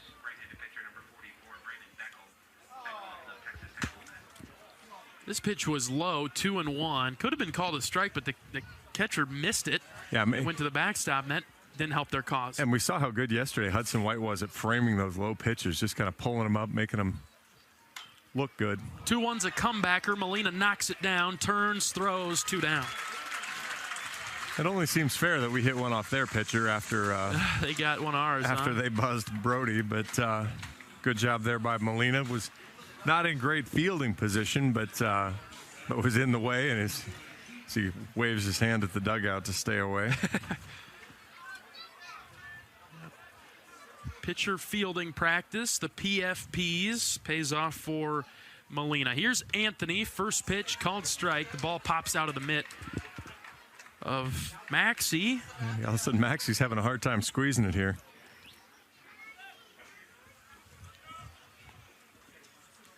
Keaton's lined out to left field twice and fooled by the breaking ball. 0-2 now, didn't swing at it, let it go by. Yeah, that's one that you're just, okay, I don't want that one. You threw it for a strike. Well done. Here's one hit sharply towards the Iowa dugout to the left. Keaton really got turned around on that one to pull that at 91. It was inside a bit, so when he got those hips turned, shoot the hands and pull it hard. Coach Heller mentioned it. It's not... Oof. 0-2's just outside. when Keaton really tries to pull the ball, that's not when he's at his best. It's when he's trying to hit it up the box and maybe just happens to pull one. That's when he's really on time. 1-2 is a called third strike on the outside corner. Ish. Anthony is the third out of the inning. That's a tough one. That's a left-handed breaking ball on the back door that when it crossed the plate was a little bit outside. But all right, that's how the top of the fifth ends. Iowa up 1-0. You're listening to Hawkeye Baseball from Learfield. At U.S. Cellular, we think phones are great, but they're not always great for us. Because while they connect us to so much, they can also distract us from, well, us. The us that actually laughs out loud with each other instead of just texting it. That knows being in the same room doesn't always mean being together. So let's find us again by putting our phones down. Not forever, just for 5. 5 days, 5 hours, even 5 minutes. Join U.S. Cellular in the Phones Down for 5 challenge. Find out more at uscellular.com/findus. When you're in the eastern Iowa area, be sure to visit and connect with the official local business partners of the Iowa Hawkeyes. The hotel at Kirkwood Center, Iowa's premier luxury hotel. The Jill Armstrong team with Skogman Realty, the area's premier realtor. And Options Exteriors, your preferred local roofing and exterior company. Handling all of your exterior needs from roofing, siding, windows, and gutters. They've got you covered. Providing free damage inspections and help filing insurance claims. Call 319-343-6376.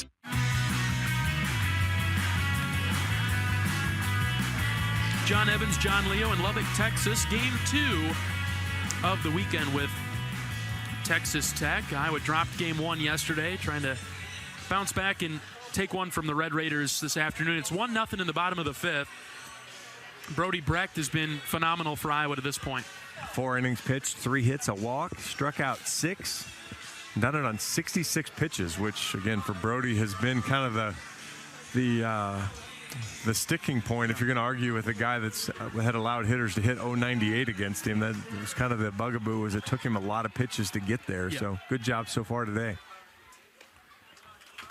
Washburn is the leadoff hitter. Left-handed designated hitter. First pitch is high and outside, ball 1. Brody working quickly out of the windup. Next pitch is a slider called strike outside corner, 1-1. There are a few Hawkeyes down in the bullpen. None are stretching or loosening. 1-1 from Brecht, just outside, ball 2. Zach Volker's down there. Will Christofferson is down there for Iowa, but they're just taking the game in from a different seat at this point. This inning will be a big deal in how far Brody can go. Falling behind 3-1 to Washburn. This is the 6th hitter for the Red Raiders.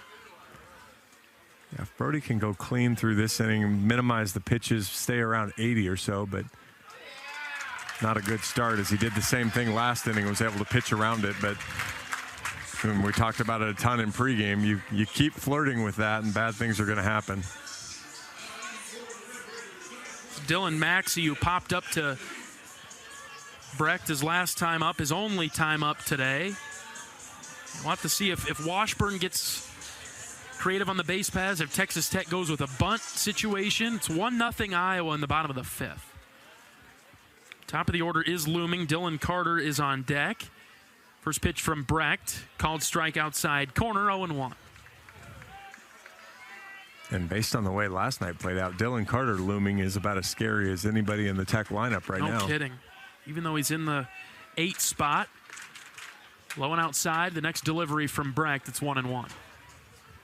Important here for Brody to locate, with the runner on first. No need to move him up into scoring position. Attack right away so that you don't allow him to put him in motion. 1-1, shallow right. Mosley's got to come on. He's sprinting forward. He slides. He's got it.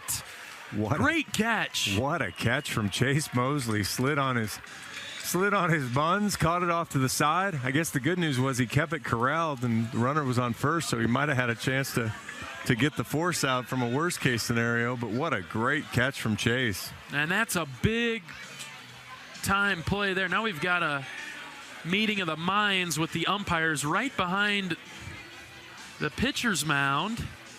And I wonder what this could be about. They didn't call for a review, did they?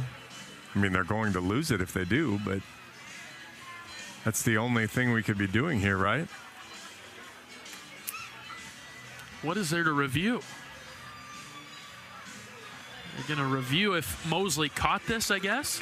Well, I mean, that is the only possible thing that they could review in this situation. I mean, Chase clearly makes the catch. Yeah, I mean, that's a no-doubter. So this will be a quick should be a quick review. Quick review, and then that'll. My understanding is each team gets 2, and that'll use up one of Tex because you're wrong, and so. And it could be. I caution us for getting into a topic of conversation here that might go longer than 30 seconds or a minute, because this should be pretty quick, John. It certainly should be. But here, so we've got that. Heart disease is the leading cause of death for men and women in the United States. Don't let any heart condition go unnoticed or undiagnosed. Whether it's a routine checkup or a complex procedure, you want expert care from specialists who know your heart condition inside and out. University of Iowa Heart and Vascular Center advanced trained cardiologists use state-of-the-art diagnostic tools and offer highly advanced, minimally invasive treatment options. It's heart care that doesn't only change lives, it saves them. Make an appointment today at uihc.org/HVC or call 319-356-7102. That took longer than I thought. Yeah, well, this review is taking longer than we thought, too. We didn't check the setup, so maybe they've got to. Maybe they have to go someplace far away. Yeah, there have been. There was a park last year we went to that they actually had to walk down to a tunnel. It wasn't like right there, so there was a little bit of an effort that was involved in the umpires getting to the spot. So maybe we saw a little bit of that. But boy, I don't know what. I don't know whether it was Coach Tadlock over in the third base dugout. Yeah, it's easy out. Yeah, they come out of the first base dugout and say, yeah, they point out there and give the closed fist. So, like we anticipated, Maxey is out on the fly out to right where Chase Mosley made a forward sliding catch. One down, here's Carter. And you just make Breck stand out there a little bit longer and throw a few extra pitches, I guess. Which is a possibility. Keep breaking up rhythm. Carter squares the bunt and has to twirl out of the way. Pitch missing inside. Brody just saying hi with a 98-mile-an-hour fastball in the inner portion, because it actually looks like it was a strike. Yes. 1-0 pitch. This is high, 2-0. Now Brody's got work to do, and Carter very dangerous. Brody dominated him the first time up, struck him out, made him look silly, and now in a hitter's count, 2-0. Pitch from Breck. This is shot into right center field, trouble. This will one hop over the wall for a ground rule double, and that does help. A ground rule double, otherwise that run was certainly going to score. And so now, instead of being a tie game, Iowa still leading 1-0 in the bottom of the fifth. Runners on second and third with one out. And dodged a bit of a bullet there. Yeah, you at least gave yourself a chance. I mean, the run was easily going to score. You probably would have seen Carter chasing his way over to third. So you would have almost been in a worse position. So now you keep the lead run at second. You give Brody a chance to make a strikeout on the 9-hitter, who's not your average 9-hitter.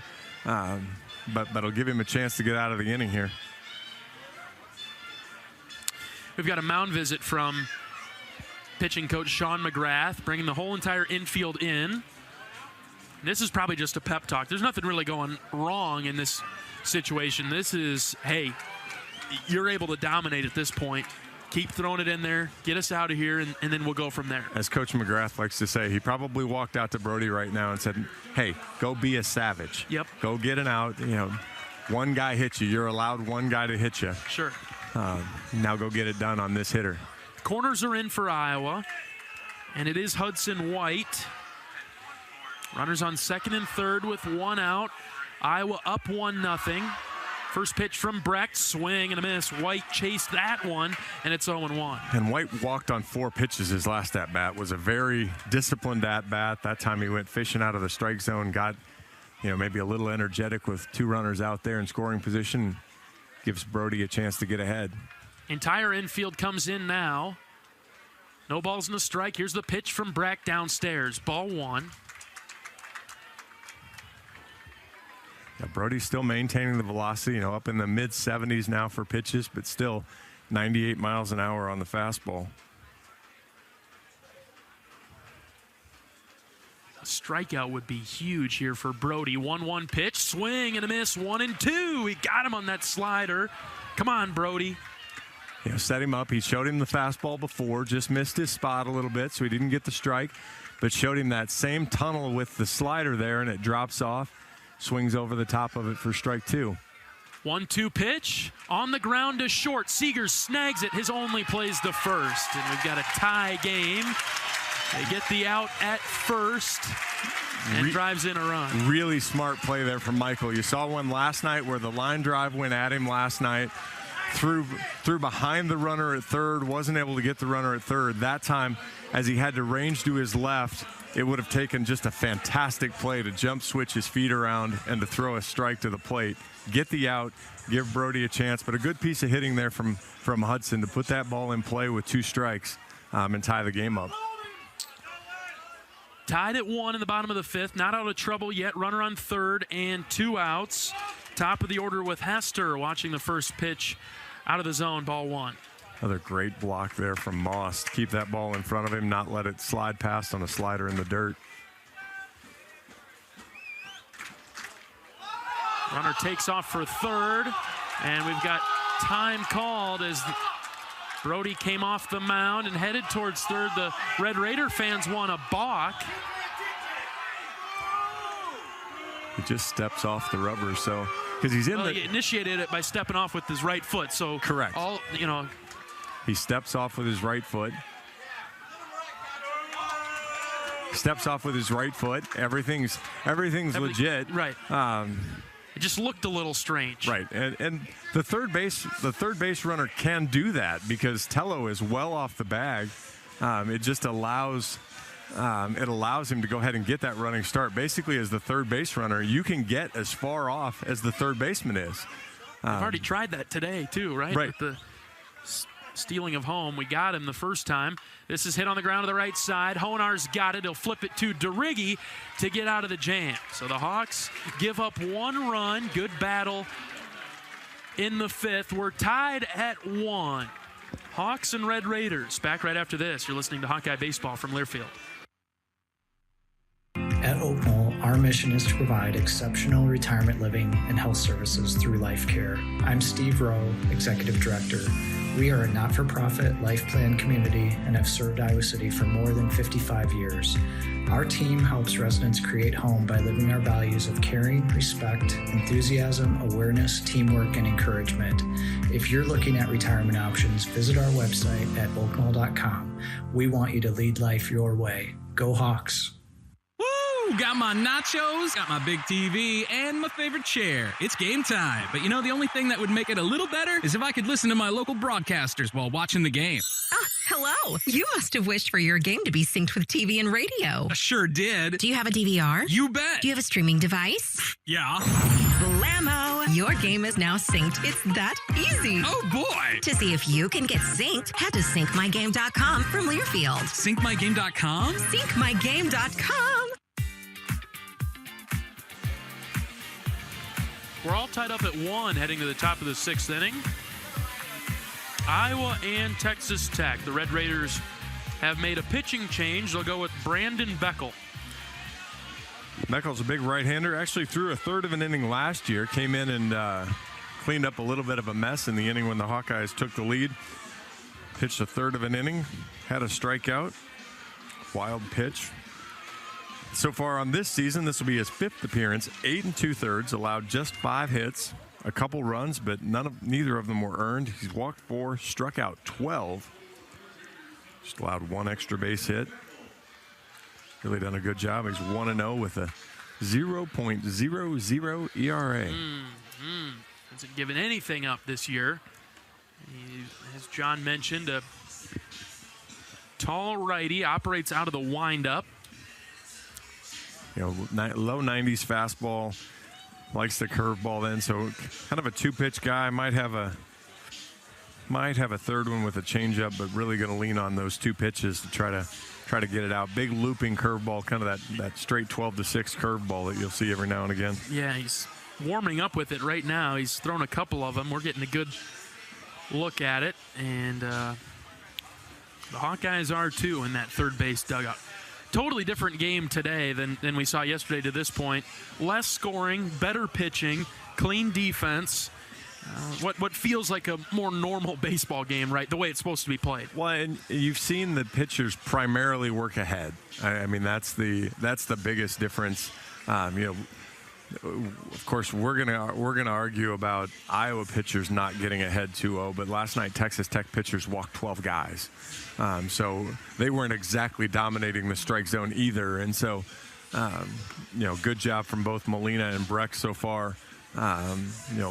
Molina cleans up and done, and he turns it over to Beckel, who certainly shows some tendencies of being able to dominate the strike zone as well. So now it'll be up to can the Hawkeye hitters make an adjustment? You go from kind of a slightly softer throwing left-hander with some breaking stuff to now a little bit harder throwing right-hander and kind of cue back in here. DeRiggi gets the first look at the new pitcher. Top of the sixth, tied at 1. First pitch from Beckel, high and outside, away from left-handed hitting DeRiggi. Just heard him announce the attendance, just north of 4,100.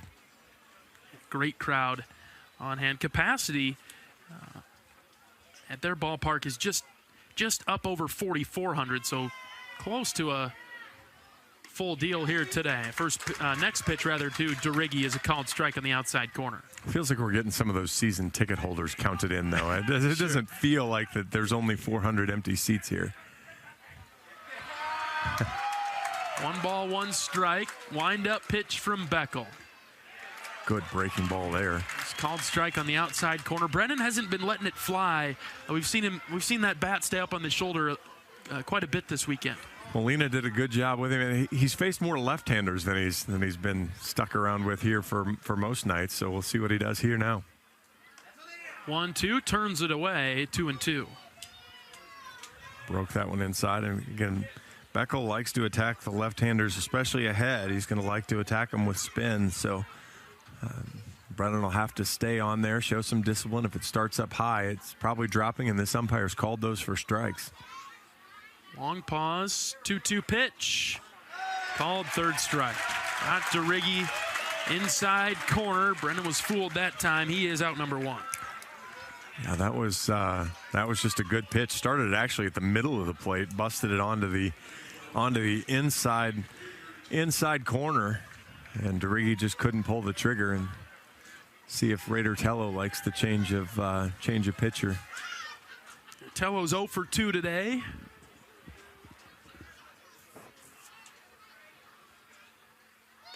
He's all eyes on the first pitch. Missed downstairs, ball 1. If you're a Hawkeye fan, I haven't seen anybody throwing enough, so it looks like you're probably going to get Breck coming back out for the 6th inning. At least to get it started, right? 1 ball, no strikes to Tello, the Hawkeye third baseman. Batting in the 5 spot this weekend.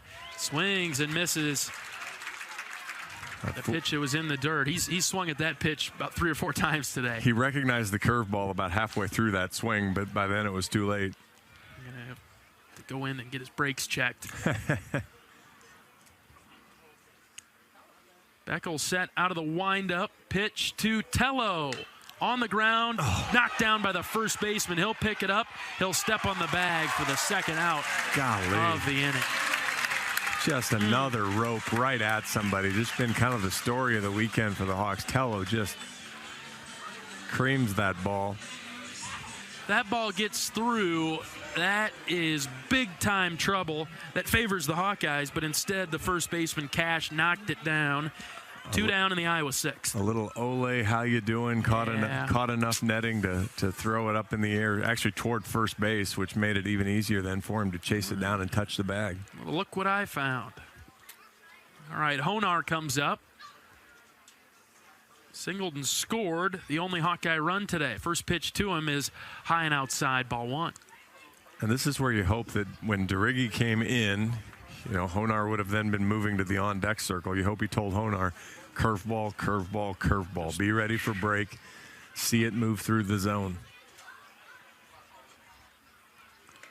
Honar lets it rip on the 1-0 pitch that was high. It was in the zone, though. Comes up empty, 1-1. But that's a good job. That time Sam was looking fastball, got fastball, and didn't get cheated. That's what you want. Now be ready for him to come back and start spinning it again.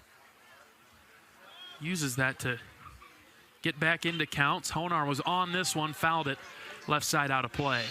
He gets down in the count, he gets that fastball back in, but then goes right back to those breaking balls. Didn't throw it there, but that seems to be what Beckel, what his philosophy is. Yeah, at 0-2 here, if you're Honar, I'm probably sitting on the breaking ball, and I'm just going to try to fight off a fastball.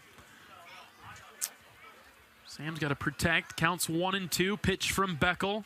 Line drive and a base hit in front of the left fielder. Opposite field for Honar. He's on with 2 outs in the Hawkeye 6th. Really good piece of hitting there, and that was kind of it. 95-mile-an-hour fastball.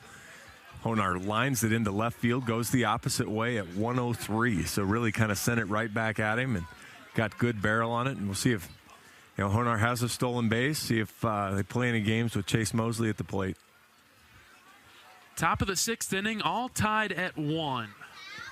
Mosley has the power. He's got the pop. He's got the wind that could help him, too, to give Iowa the lead. But with 2 outs, got to string something together. First pitch to Chase. Called strike. Ish. Yeah, that outside corner. He's been both umpires we've had have been very good. Very good. They've been they've at the very least been consistent and certainly haven't missed very many pitches at all. 0-1 to Mosley on the ground. Diving play by the third baseman. Pops up, throws it, got him at first.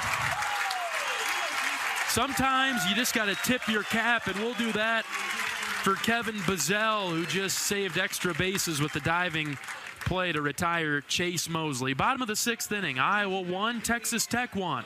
This is Hawkeye Baseball from Learfield. After a cancer diagnosis, it's natural to want to start treatment right away. But first, get a second opinion from a team that specializes in your cancer. I'm Dr. George Weiner, Director of University of Iowa Holden Comprehensive Cancer Center. Before you start treatment, you deserve to be confident you have the right diagnosis and know every option available to you. So whether it's with us or somewhere else, get a second opinion. It can change your care and your life.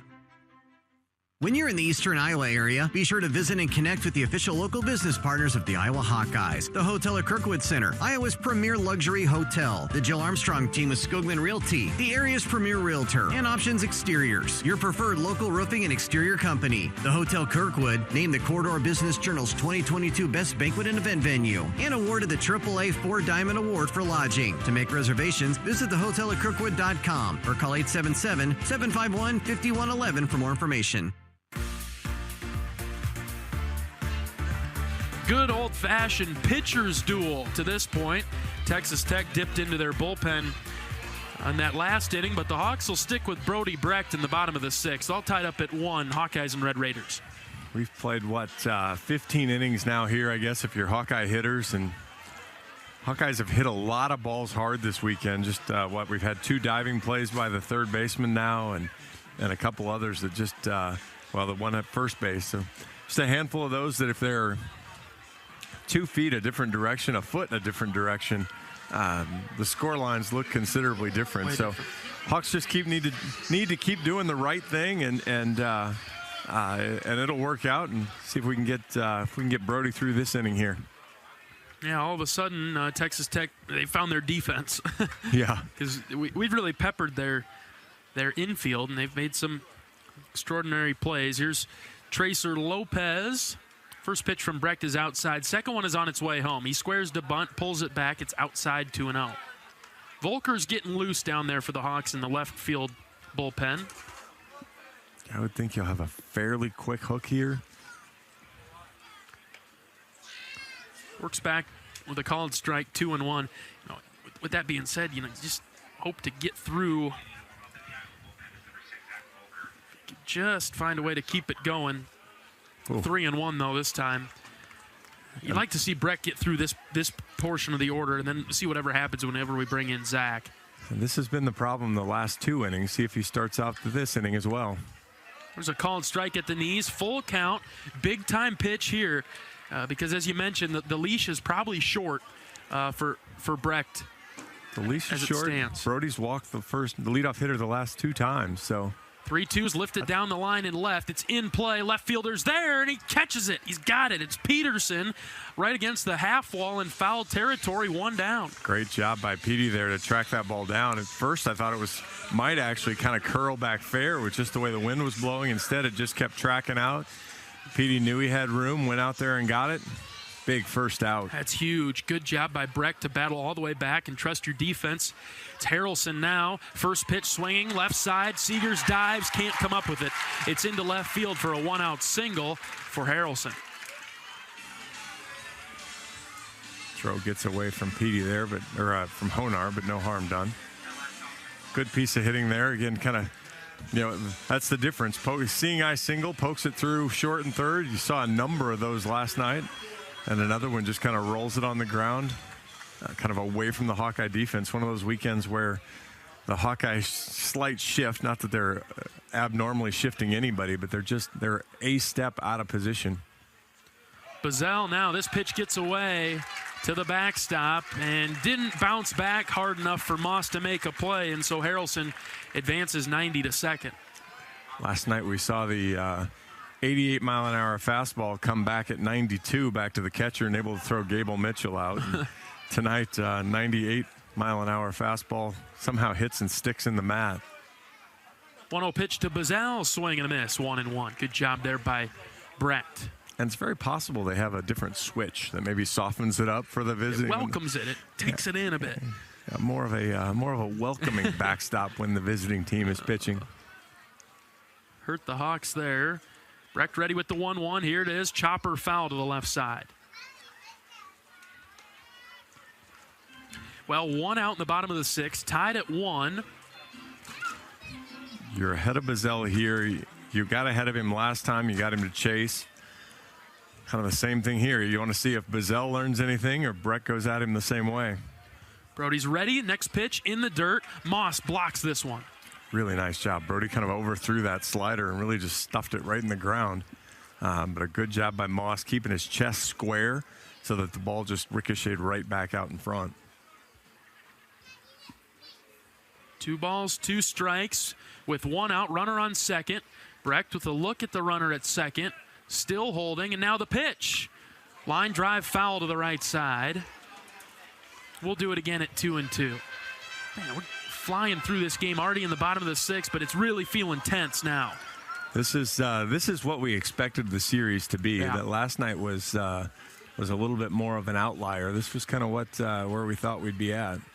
2 balls, 2 strikes. Pitch from Brecht. Chopped foul to the left side again.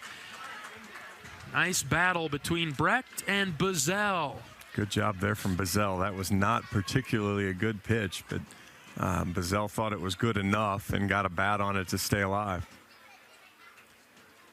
Will it be the slider? Will it be the fastball from Brody? Runner in scoring position at second with 1 out. He takes off for third. This pitch is outside. Throw down to third. Safe. Safe at third. It was close. I think he beat it, though. Certainly looked like it. Raiders kind of giving the eyes, but he's not telling the coach to go do it. Yeah, he's in there. Really nice execution on all parties involved there. I mean, the pitch was a little bit outside. The throw down to third was great, but just too good of a jump by Harrelson. Infield in for the Hawks now. 3-2 pitch from Brecht. Outside, ball 4. Now you'll roll your middle infield back. Try to turn 2 on Cash. And we'll see if it'll be Brody or Volker to face him. Cade Moss has stepped in front of home plate. He's looking over to the dugout. See if Coach Heller comes out of the Hawkeye side. Runners on the corners with 1 out. Looks like they're going to stick with Brody for the time being. Corners are in. Middle infield at double play depth. Brecht versus Cash. First pitch. High and outside, ball 1. Brody just having a hard time locating right now. He's up. That was 101 for a pitch. So Brody's kind of in uncharted territory here as well in his collegiate career. So watch that runner at first. Next pitch, tapped foul, evening the count 1-1. Got to assume that Texas Tech, I don't know that Bazell has much speed though, but would consider to take away the double play with a stolen base there, but maybe they might not try to get too cute with anything. You also give your left-hander a little bit more of a hole here with DeRiggi holding the runner on. 1-1 outside, ball 2 just off the plate. If I'm Cash there, I don't know how I don't swing at that. It was close, but it was off the plate. 2 balls, 1 strike with 1 out. Bottom of the 6th, we're tied at 1. Runners on the corners for the Red Raiders. Next pitch from Brecht is high and outside, ball 3. And we're seeing now slider after slider after slider. Brody's not really trusting the fastball. He's spiked a couple with a runner on third. So we'll see here on his 105th pitch. The 3-1, swing and a miss, 3-2. Wow. That one was low, out of the zone. Cash went for it. I mean, I missed guess, it. I guess if you're hitting 467 on the year, you can do that. Yeah. They do lead the country in sac flies, so. 3-2 from Brecht. Called third strike on the inside corner. He's rung up and down he goes. What a pitch. What a way to battle back from Brody Brecht. 1 out away from getting out of the mess. That was a beauty from Brody. What a pitch. What a breaking ball. I'm not sure what, and we're going to get Zach Volker now coming in, but I'm not sure if you're Cash, I don't know what you're looking for. He's thrown breaking ball after breaking ball after breaking ball and just buckled his knees and got the out. Outstanding outing from Brody Brecht. 106 pitches, is that what it was, 105? 106. All right, just a few more than what he can top out velocity-wise. How about that? Tip your cap to Brody Brecht. Good job, Mr. Brecht. He's going to come out of the game. We'll turn it over to Zach Volker, who will come in with runners on the corners and 2 outs. Tie ball game, 1-1. We'll take a pitching change break. When we come back, we'll give you the lowdown on Zach Volker, the new Hawkeye pitcher, after this pitching change break. You're listening to Hawkeye Baseball from Learfield. At Oak Knoll, our mission is to provide exceptional retirement living and health services through life care. I'm Steve Rowe, Executive Director. We are a not-for-profit life plan community and have served Iowa City for more than 55 years. Our team helps residents create home by living our values of caring, respect, enthusiasm, awareness, teamwork, and encouragement. If you're looking at retirement options, visit our website at oakknoll.com. We want you to lead life your way. Go Hawks! At US Cellular, we think phones are great, but they're not always great for us. Because while they connect us to so much, they can also distract us from, well, us. The us that actually laughs out loud with each other instead of just texting it. That knows being in the same room doesn't always mean being together. So let's find us again by putting our phones down. Not forever, just for 5. 5 days, 5 hours, even 5 minutes. Join US Cellular in the Phones Down for 5 challenge. Find out more at uscellular.com/find us. Bottom of the 6th inning, tied at 1. The Red Raiders have runners on the corners and 2 outs. Iowa's gone to the bullpen, bringing in Zach Volker. Zach Volker, the new pitcher, 1.23 ERA, 2-0 on the year. This will be his 4th appearance. He does have a save to go along with that. 14 2/3 innings, giving up 9 hits, just 2 runs, 2 walks, and 13 strikeouts. Opponents hitting 188 on the season on Zach, and he's been kind of the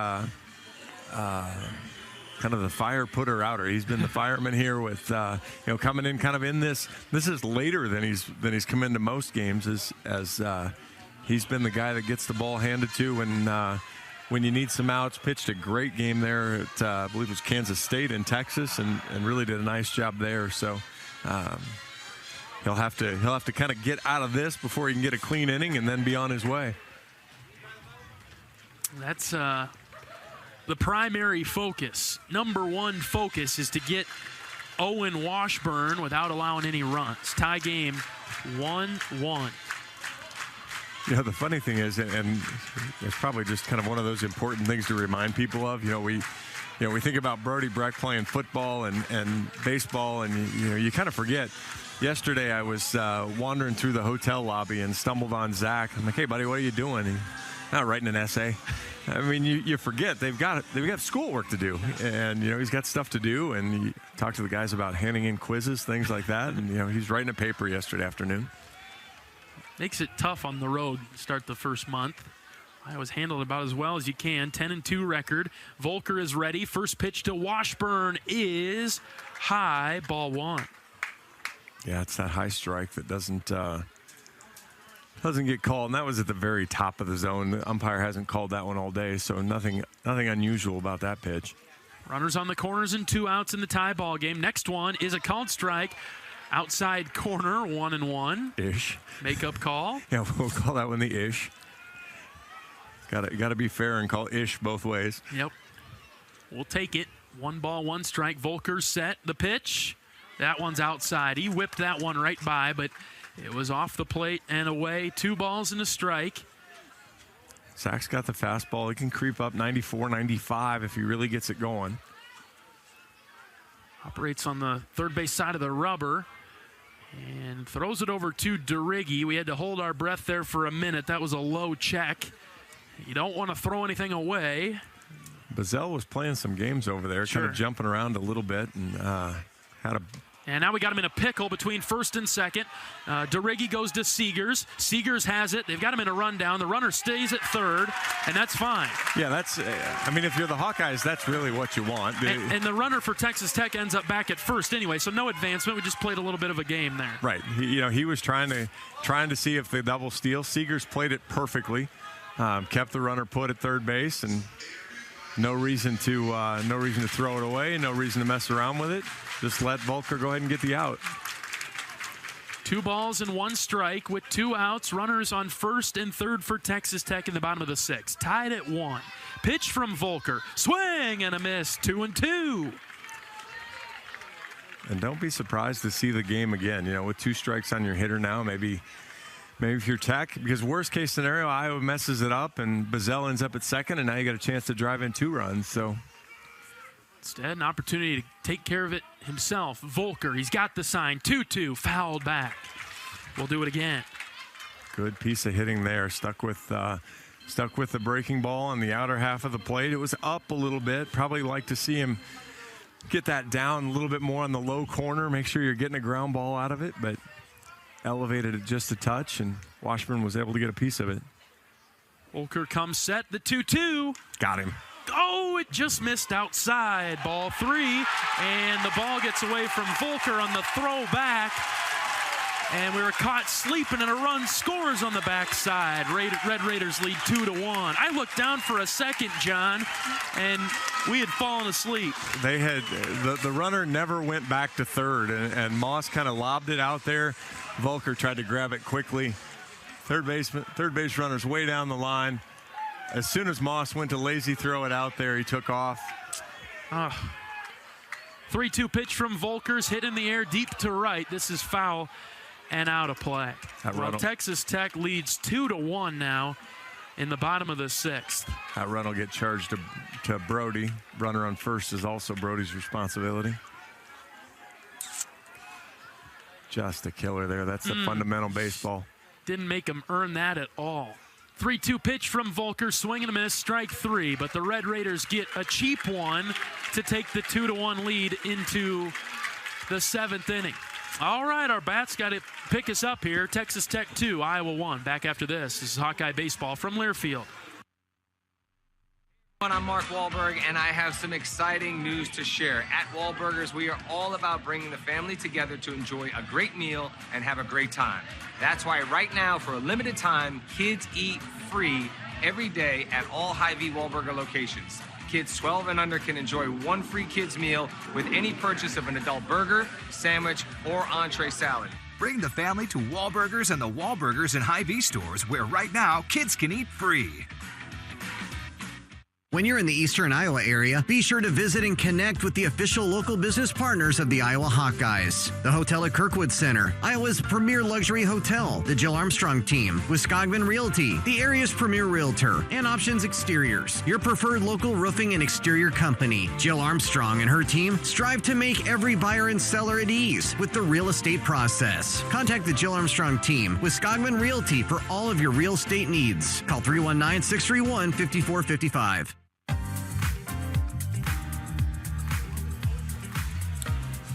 Hawks are caught on their back foot a little bit now in the top of the 7th, trailing Texas Tech 2-1 after they stole home. They've tried it a couple times today, and it worked for them the last time, so they lead 2-1.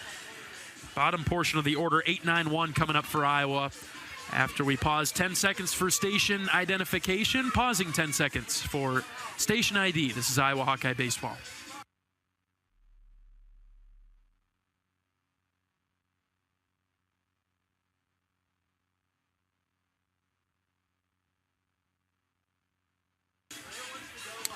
That'll be Peterson, Moss, and Seegers due up for Iowa in the top of the 7th inning. Go against Beckel, who was entered in the 6th for Texas Tech. Well, that's going to be a frustrating run to give up.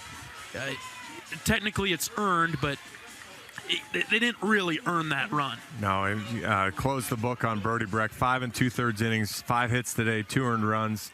That last one being the most painful. Walked 3, struck out 7. Couple wild pitches hurt. But an overall good outing from Brody. Get back to Brody in a second after this first pitch to Peterson. Chased it low, out of the zone, swing and a miss, 0-1. Personally, I think for Brody, that was his best outing. I know he was perfect through 5 against Quinnipiac, but I think Brody really showed what he can do today against Texas Tech. 0-1 pitch to Peterson, swung at the same pitch in the dirt, 0-2. Well, as a hitter, or as a pitcher, I guess, when you see a pitch that works, you're going to keep going to it, and you're going to make the hitter adjust. And at this point, Petey's got his head pulled, swinging at pitches down low. He's going to have to make an adjustment here. No balls, 2 strikes. Pitch to Peterson, swing and a miss. He swung at the same pitch 3 times in a row. He'll go down on strikes for the first out in the 7th. That's just... Well, Petey will have to regroup after that one. I think he had the same at bat an inning or 2 ago. That you got to be a little bit more disciplined. You got to see it. You've got to be locked in, especially now. You can't overdo it, and you can't try to do too much. Bottom of the order in Cade Moss. First pitch outside and low, and went with a fastball. Ball 1. Going back to your point on Brody, though. You and I talked about it before the game as to how that looked, and this was a big start for Brody to show the coaching staff up high, ball 2, to show the coaching staff that they could trust him in a big spot. He could handle the nerves. LSU, he kind of sprayed it around a little bit, was able to get out of jams. Today really didn't get into many. Did a really nice job controlling the game and showed what type of talent he has. Counts 2-1 to Moss with 1 out, top of the 7th. Bases empty. Iowa trailing 2-1. Yeah, and to do it in this environment too. And in the LSU game, Brody had a lot of run support. Hasn't had as much today, obviously, with Iowa just plating 1 run to this point. 2-1 pitch on its way home to Moss. Check swing, and it's off the bat, so it's 2-2. Yeah, Brody, as it stands, is a tough luck loser right now for how well he pitched. Yeah. But just a good job, and to show that he could pitch when the game was tight. He had to make pitches. Was able to do that over and over today. Beckel is ready out of the windup, and the delivery. Tapped foul to the left side. Good job there from Cade to stay with that breaking ball. Saw it coming. Was able to drop the barrel of the bat on it and foul it off. To get things going late innings. Really nicely played baseball game to this point. Tech with a couple of errors defensively. Next one to Moss. This is high up in on the hands, and it's 3-2. A couple of errors defensively, but a couple of outstanding defensive plays to kind of keep themselves out of binds. Pitching has been phenomenal on both sides. Couple mistakes here and there for both teams. It's a close game. It's 2-1 Texas Tech in the top of the 7th. 3-2 pitch to Moss. Fouled to the screen to the right. Good job by Cade there. Tried to burn him with the fastball. That really zipped in there, and Cade did just enough to deflect it off to the right. Yeah, Beckel's doing a really good job. He's throwing both pitches for strikes, so you can't just sit on one. So it makes it tough on a hitter. But with the full count, Cade will have to kind of get an idea of what he wants and fight off if it's the other pitch. 3-2 on the ground to the left side. Shortstop will field it on a backhand, throw it over to first. Out number 2. Big old cherry hop there makes life pretty easy.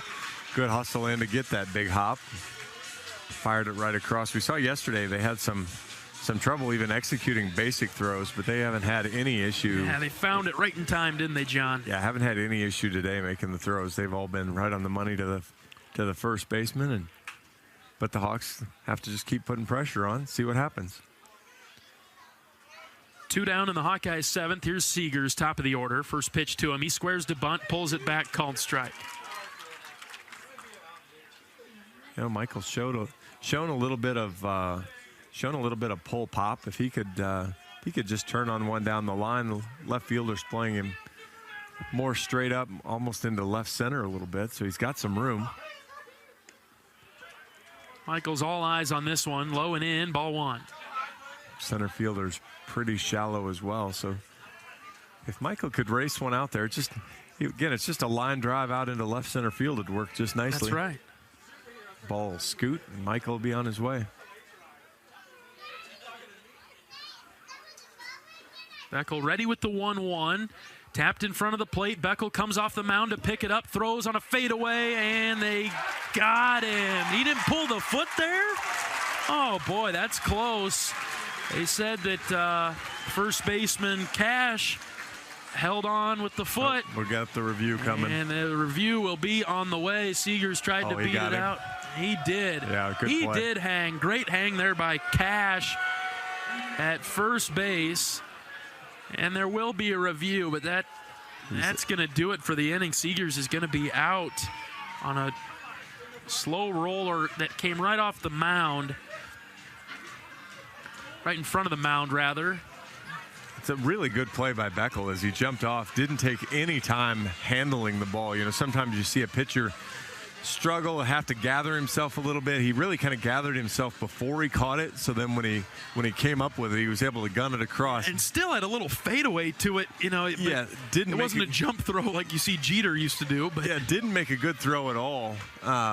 Boy, you see Seegers actually kind of duck as he's going through, but yeah, he's a good job there. The first baseman kind of double tapped, but the second tap was after he had the ball. So the first one taps on the bag, and unfortunately, I think Michael's going to get punched out here. Man, that's so close, but I think you might be right. We'll hold on just to be sure. But if you're the Hawkeyes, you've got 2 challenges left because you were right on your first one. No harm in making this challenge at this point.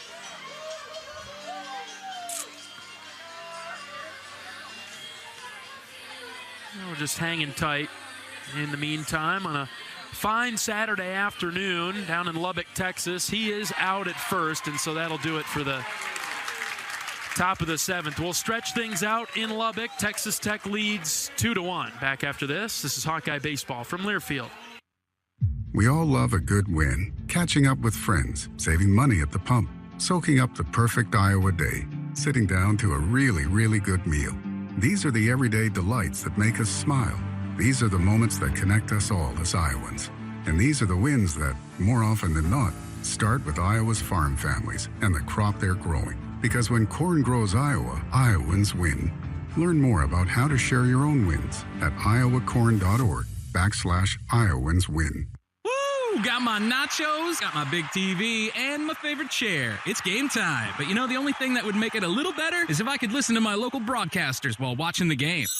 Hello. You must have wished for your game to be synced with TV and radio. I sure did. Do you have a DVR? You bet. Do you have a streaming device? Yeah. Blammo! Your game is now synced. It's that easy. Oh, boy. To see if you can get synced, head to syncmygame.com from Learfield. Syncmygame.com? Syncmygame.com.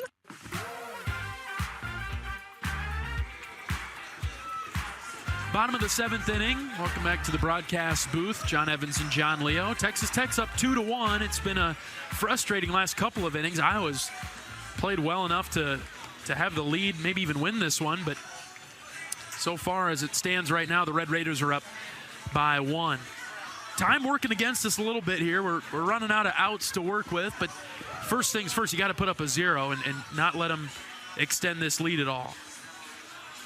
Hawks hitting just kind of the same problem that carried over from last night. 182 with runners on base, 111 with runners in scoring position, but a little bit the opposite of last night.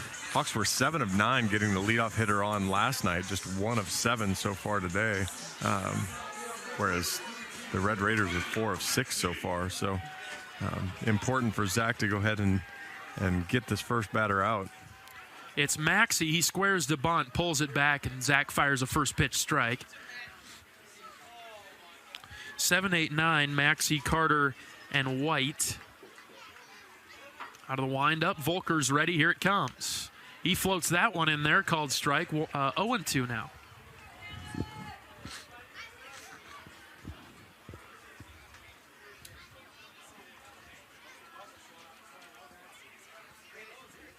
Check swing on the 0-2. It's down low. They'll send it down for an appeal. Did not go. 1-2. Good chase pitch. Yeah, really wasn't even close to going, but good pitch there to at least tempt him a little bit. 1-2 on its way home. Popped up on the infield. Volker moves over towards the line. DeRiggi calls everybody off, and he's got it for the first out of the inning.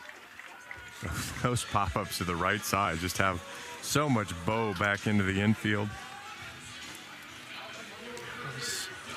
On a normal day, what's that doing? Is that getting over towards the dugout, you think? Or maybe not that far, but closer to the bag at first. But, boy, it just drifts and drifts towards the middle of the field. Yeah, I think DeRiggi probably makes that play in the first base coach's box, Sure. at least on a normal day, much like Cade would have made the catch on the R in Red Raider.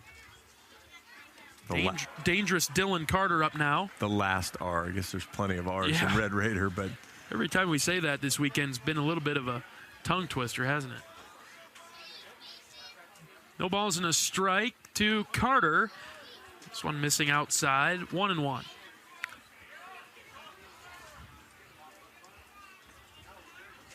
big spot here for Zach. Again, just try to get 3 quick outs. 3 up, 3 down, get back to the dugout. This one scooped foul to the left side out of the stadium. This Brody did have a 3 up, 3 down back in the 4th. Had kind of an accidental one back in the 3rd. Again, totally different than yesterday. Did we even have a 1-2-3 inning yesterday? We have one maybe late. Yeah, maybe. I think Attila might have got one late. Maybe. It was close. 1-2 pitch from Volker. Just got a piece of it in the box. So we'll stay alive. That's Carter. Carter struck out in the 2nd, doubled out of the ballpark in right center in the 5th.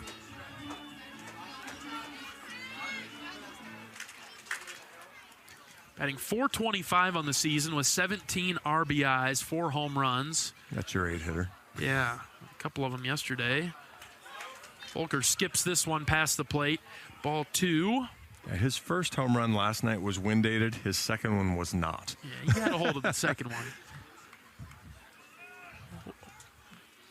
Hoping that his day was yesterday. 2-2 from Volker. Swing and a miss. Down he goes. First out. Second out, rather, of the inning. Yeah, don't cheat us an out here. We need all we can get here rolling through here. Yeah. Game zipping by. We're in the bottom of the 7th. Tech's up 2-1. A good part of the order coming up for Iowa. It's going to be do or die when we get to the 8th and the 9th. Huckstorf, Anthony, and DeRiggi due up. I felt like we played a 6-hour game last night. Yesterday was tough. First pitch to White is fouled out of the stadium straight back. And both teams threw. I know Tech threw 200 pitches just because I remember that number. Yep. Iowa threw more than that. So you had, let's call it 450 pitches-ish last night, and a very large proportion of those were balls.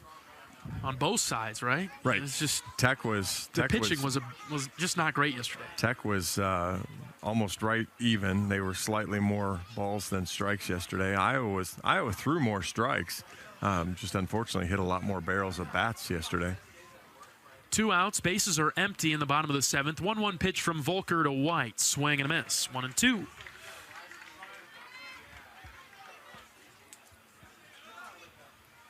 See if Zach can put Hudson down and turn it over to 2-3-4 from the Hawkeye hitting lineup. Out of the windup, the next pitch. Skied to right. This is headed towards foul territory, and it'll get out of here. Foul down the right field line.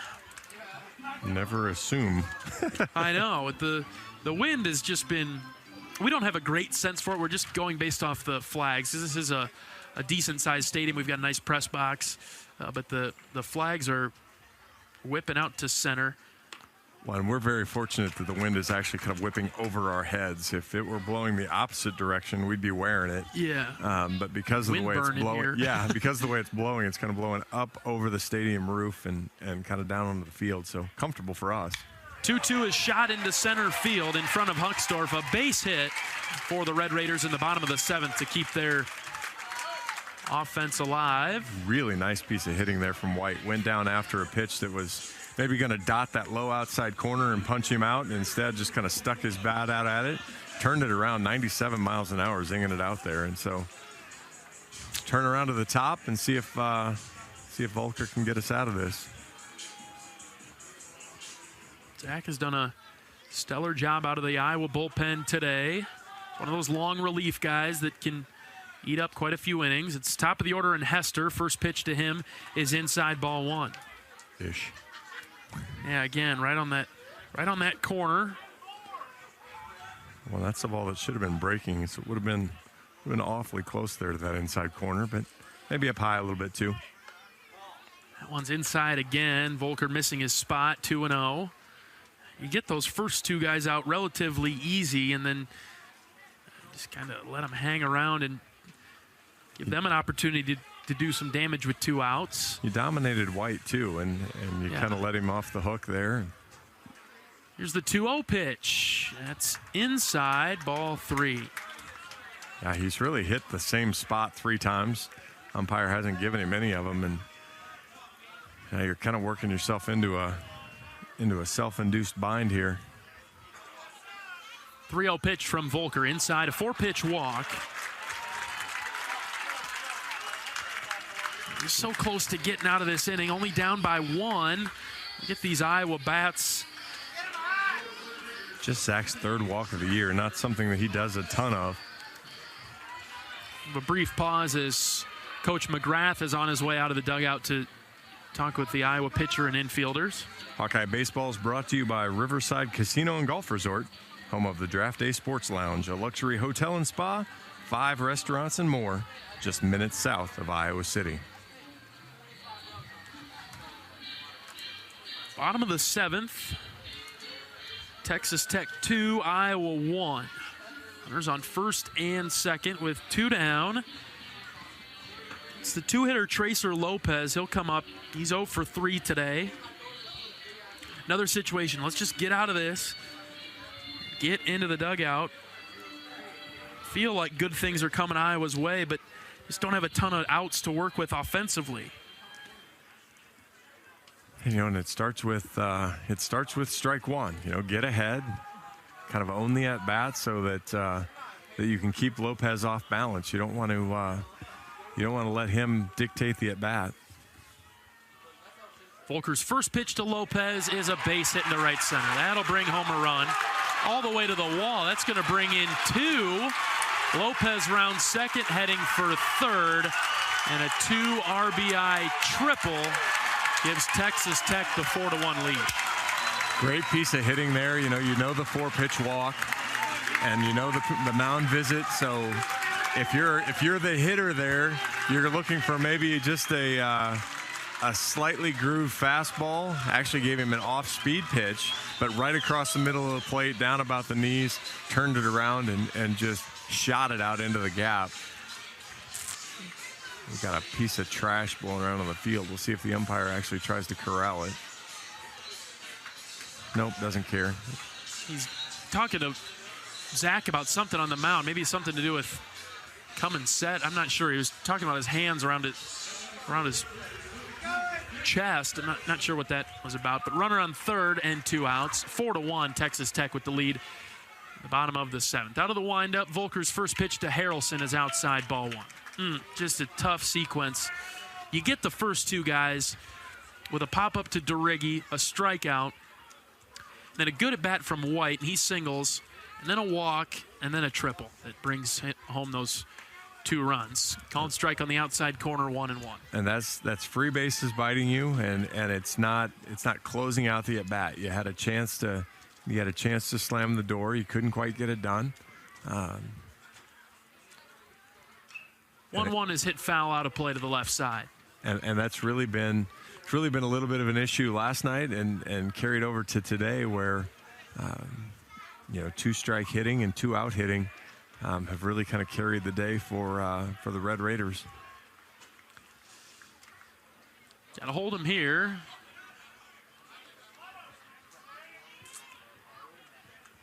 Harrelson with a couple of singles today. He does have a run scored. 1-2 pitch from Volker. Sliced foul to the left side again. Yeah, 375 for Texas Tech with 2 outs. That's what we're sort of known for, isn't it? To hit well with 2 outs, and Texas Tech appears to be able to do something along those lines. Volker's ready with the 1-2, and he brings it home. Uh-oh. This is hit deep to left. It's trouble. Peterson's there. He's got it right in front of the wall for the 3rd out of the inning. All right, we've played 7. Hawks have some work to do. Texas Tech scores 2 to make it 4-1. Red Raiders on top. Back right after this. This is Hawkeye Baseball from Learfield. We all love a good win. Catching up with friends, saving money at the pump, soaking up the perfect Iowa day, sitting down to a really, really good meal. These are the everyday delights that make us smile. These are the moments that connect us all as Iowans. And these are the wins that, more often than not, start with Iowa's farm families and the crop they're growing. Because when corn grows Iowa, Iowans win. Learn more about how to share your own wins at iowacorn.org/IowansWin.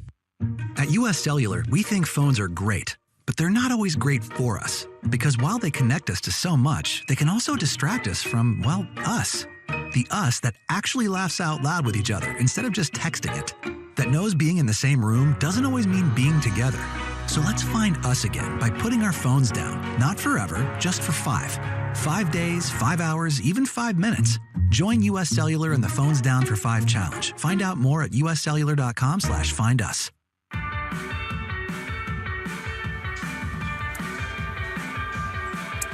John Evans and John Leo in Lubbock, Texas, winding down game 2 of the weekend series with Texas Tech. Top of the 8th inning, Iowa trailing 4-1. Just couldn't quite get out of that 7th, and the Red Raiders have scored in each of the last 3 innings. They got 1 in the 5th, 1 in the 6th, 2 in the 7th. Iowa scored back in the 4th to take the lead, but 4 unanswered runs by the Red Raiders, and they've got a good pitcher in the game right now that Iowa's still trying to figure out in Brandon Beckel. Beckel's been really good. We've got a guy warming up in their bullpen that's been a little bit of a do-it-all guy for them. So Hawkeyes just have to, again, we preached about this a little bit last night and again now, just need a good at-bat right now from Huckstorf. 1 pitch at a time, yes. 1 at-bat at a time. Just do your job. Commit to 1 pitch. Beckel's first to Huckstorf is a call and strike, breaking ball 0-1. Keep battling. We're right there. We're right at the doorstep against these guys. Haven't been able to get the timely hit all series. That's been the biggest piece of it right now. No balls and a strike. Pitch to Huckstorf. Swing and a miss. Went with the breaking ball. It was just maybe a bit out of the zone, and I think Huck was expecting fastball there. It was early. Really, 6 hits last night, just 5 tonight. Created base runners with walks, but haven't been able to really generate and sustain offense on our own. Here's the 0-2. Just got a piece of it to stay alive.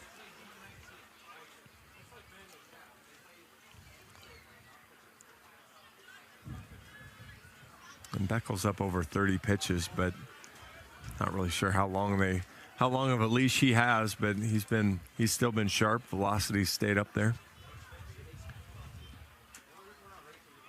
done a pretty good job out of the Red Raider pen. The 0-2 to Huckstorf is high, ball 1.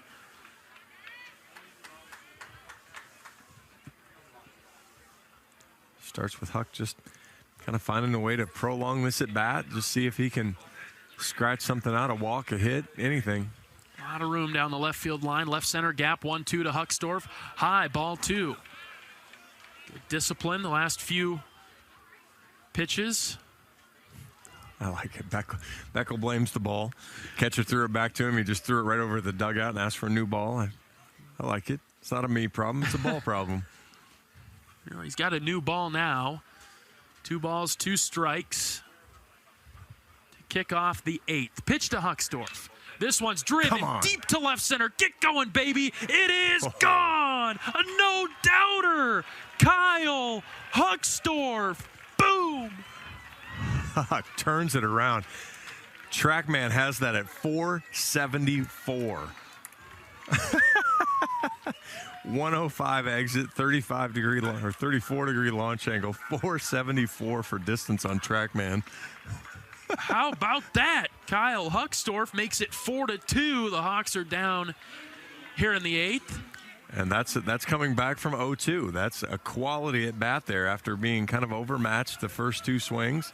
You took 2 good pitches, turned it around, and you ended Beckel's day by hitting a bomb. You want to talk about somebody barreling up a ball right there. That one square on it. Picture perfect swing from Kyle, and the Hawks have life. It's Texas Tech 4, Iowa 2. Top of the 8th inning. Nobody out, and we'll have a pitching change for the Red Raiders. We'll take a pitching change break. Back right after this. It's Hawkeye Baseball from Learfield. Hey everyone, I'm Mark Wahlberg, and I have some exciting news to share. At Wahlburgers, we are all about bringing the family together to enjoy a great meal and have a great time.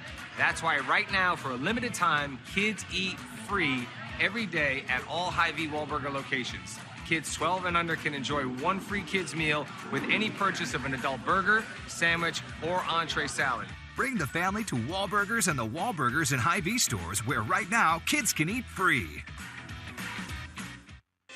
At MidAmerican Energy, we want to help keep you safe around power lines and electrical equipment. Always assume a power line is energized, even if it's on the ground. To avoid the risk of an accidental shock or electrocution, avoid touching a power line with anything. And when you see high voltage warnings on transformers and substations, stay away. We care about you and your safety. Get more tips at MidAmericanEnergy.com. Paid for by the customers of MidAmerican Energy.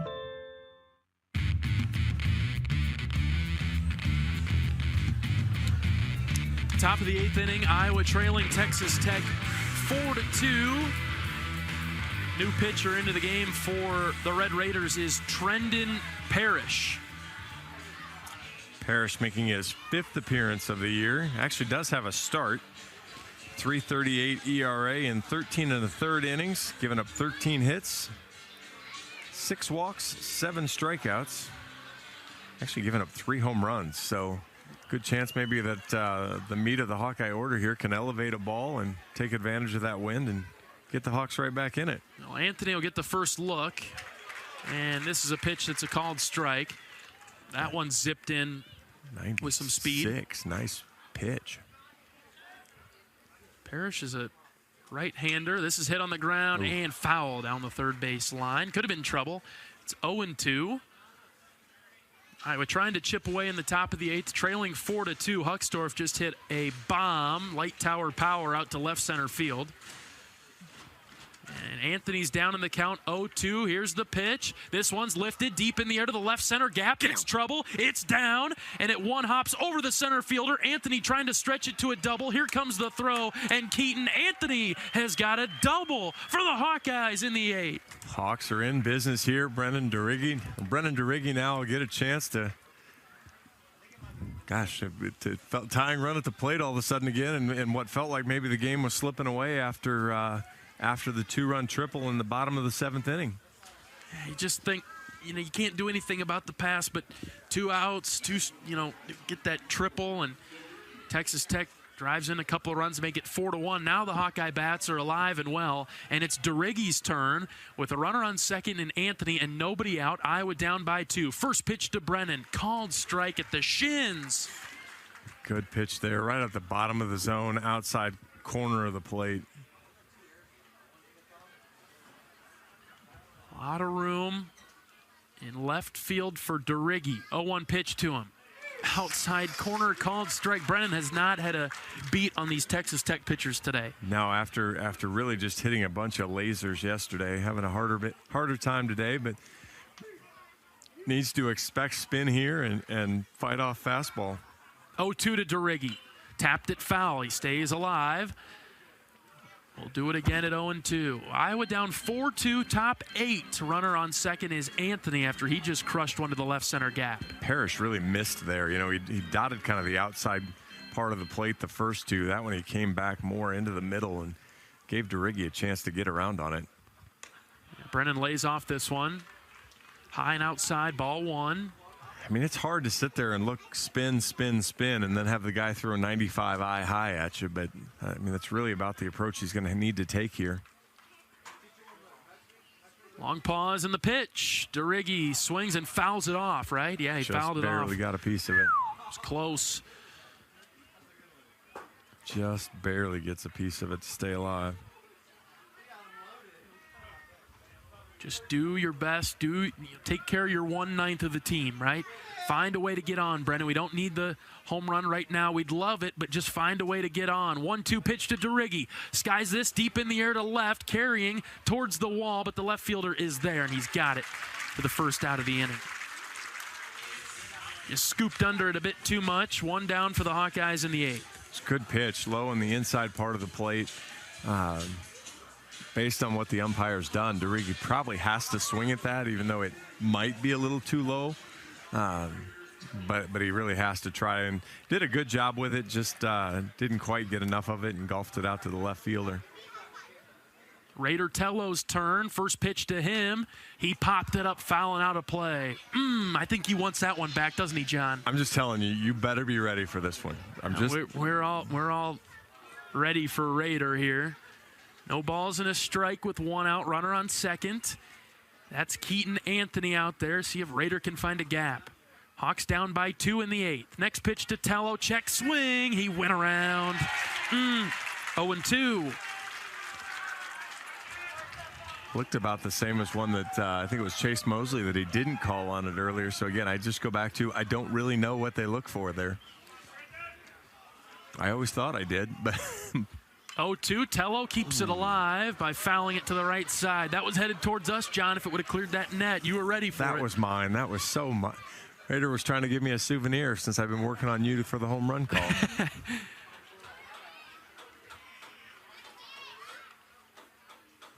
No balls, 2 strikes with 1 out. Pitch to Tello.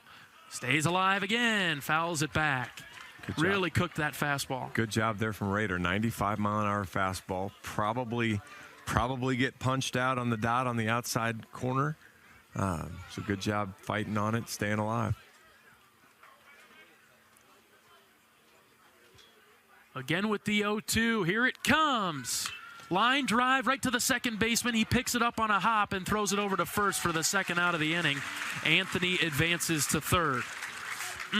Another good, strong piece of hitting. Another solid hit, but right at the defender, who didn't pick it up cleanly, but because it was so sharply hit and right at him, had plenty of time to pick it up and get the put out. Texas Tech up 4-2 in the top of the 8th. Anthony is on third with 2 outs, and here's a very capable hitter. He's been hot lately. It's Sam Honar. Honar has singled his last 2 times up. I don't know why the pitch clock isn't running. There we go. Finally started. Parrish will deal it out of the windup, and it's low. Blocked nicely by Maxey behind the plate. So pitch clock should be going. There we go. 1 ball, no strikes. Pitch to Honar. Got his hands moving, but he slammed on the brakes and didn't go around. 2-0. Chase Mosley's on deck. Good take there from Sam. And so now look, spin, look in a spot you like, and drive it somewhere. 2-0 hit on the ground off the pitcher's glove. Second baseman charges hard, throw to first, not in time, and Anthony scores, and the Hawks are within 1. Another good piece of hitting there, pounded up. And, the Hawks haven't really been able to catch a break on those, but that one went off the end of Parrish's glove, didn't get out to Hudson White quick enough. Honar hustling down the line out of the left-hand box. Got ourselves a ball game again.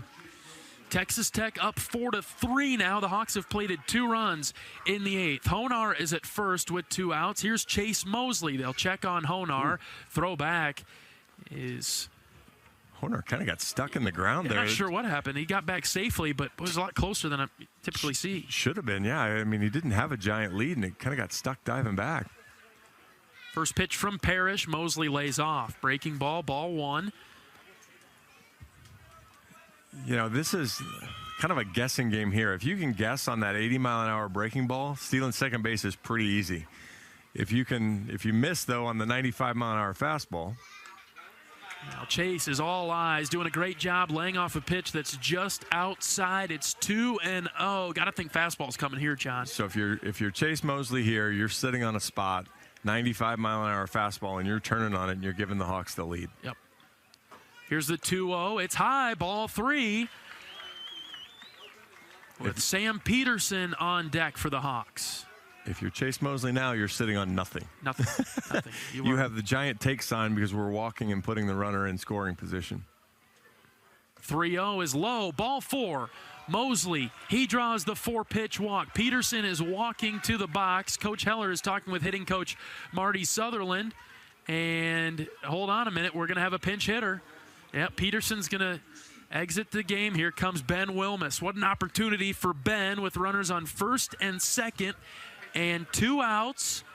Iowa down by 1 in the top of the 8th. Shows the confidence right now that the coaches have in Wilmer. I mean, this is what a huge spot. We're going to get a visit to the mound, but this is exactly the spot here. They trust Ben to make contact.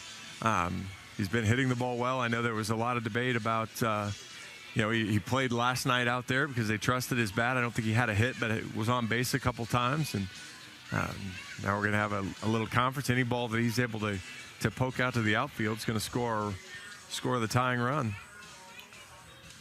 Big time moment for Ben and the Hawkeyes at this moment. Top of the 8th, 4-3. Iowa trailing Texas Tech. They got punched in the mouth in the 7th to go down 4-1, and the Hawks are not going down easy tonight. This is the grit. Again, we talked about it the first couple weeks. It's a little bit more fun to learn lessons when you win. Obviously, love to battle back here, but you're learning lessons here, and you're learning about your team and your character right now. And Hawks showing quite a bit of it here. Would have been easy to roll over after giving up a couple of runs on the big hit with the triple after the single and the walk, and now they battled back in it, and Ben's got a chance to start the game over. All right, here we go. Runners on first and second with 2 outs in the 8th. Iowa down by 1. First pitch to Wilmus. Downstairs, ball 1.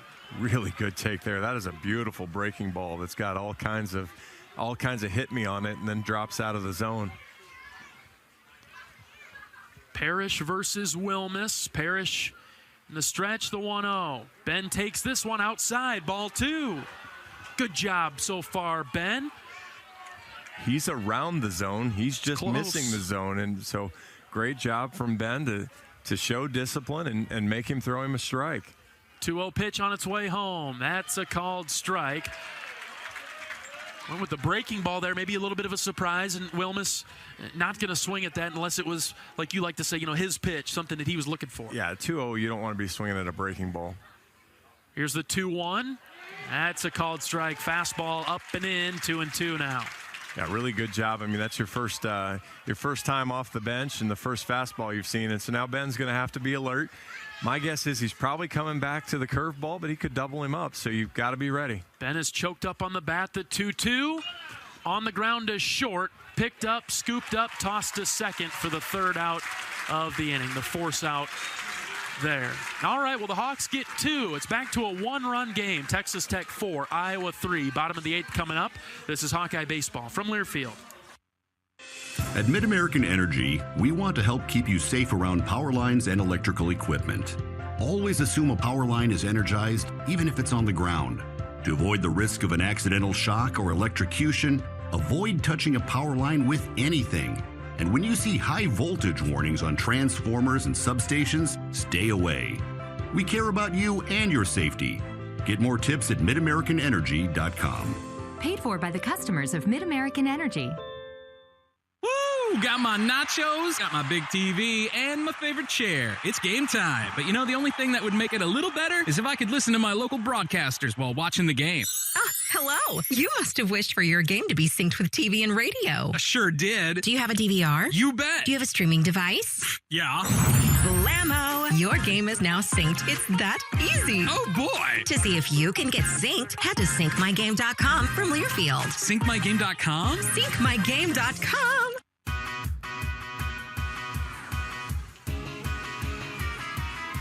Well, the Hawks have come back. They're within 1. We get to the bottom of the 8th inning. Texas Tech 4, Iowa 3. Zach Volker returning to the mound for the black and gold. And now after you score the runs, put up a 0, give yourself a shot going to the 9th. Yeah, you need to just be hustling right back to the dugout now and see if you can get going. You've got Cade Moss, top of the order, that'll come up in the 9th inning. So 1 run certainly isn't out of the equation. You just have to now go get it. It was good to see what looked like typical Iowa hitting in that inning in the 8th. Much better at bats again. And you know, we've seen good at bats. We've seen good barrel contact. Haven't had much luck with it. Got a little bit of luck there and was able to capitalize a little bit. And I mean, obviously no luck about Huckstorf's bomb. Yeah, that was a no-doubter. But we need a 0 here from Volker, who starts with a first pitch ball to Kevin Bizzell. Ish. Yeah, again. Out of the windup. Here's Volker's next one. In on the hands and hit foul to the right side. 1-1.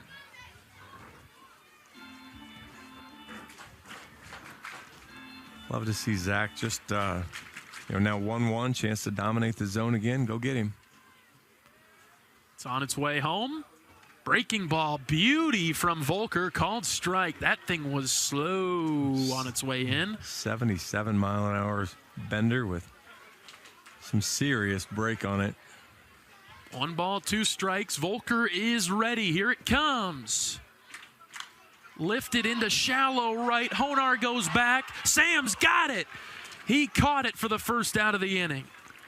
Nice job by Bizzell to make contact there and keep it in play. Had a chance to drop into no man's land, but Honar tracking back makes the play. Mosley dodges away from him, so even better with 1 out. It got scary there for a moment with Mosley coming in and Hodge going back like that. Trust your outfielder to peel off or to call you off, one or the other. It's Gavin Cash's turn. First pitch from Volker, outside, ball 1.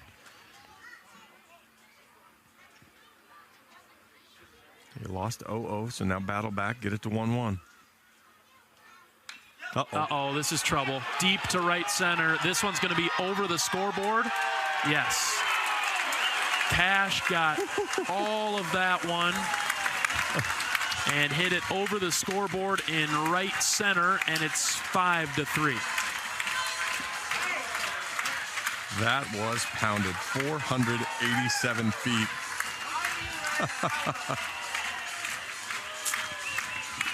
That one hurts. Bottom of the 8th.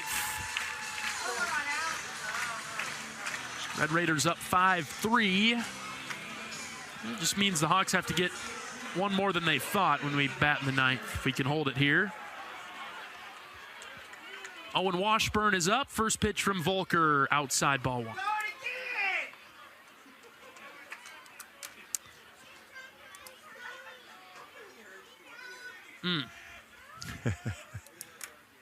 1-0 pitch, swing and a miss. 1-1.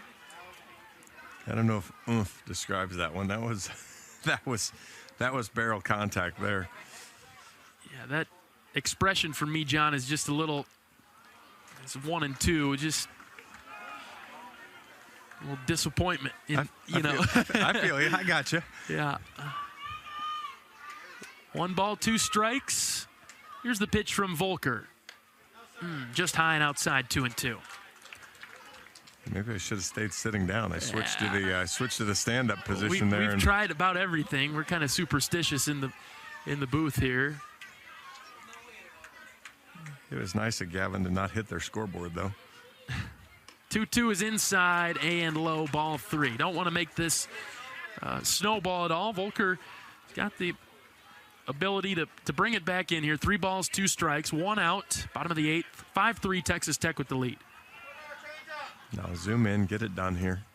Here it comes. It is a called third strike. Volker got him and rung him up, 2 down. Ish got a nice call there on the low side of the strike zone. There was no way that Washburn could pull the trigger, so he was just going to go ahead and try to fake his way down to first base, but umpire went ahead and punched him out. All right, 2 down in the inning. Iowa down by 2.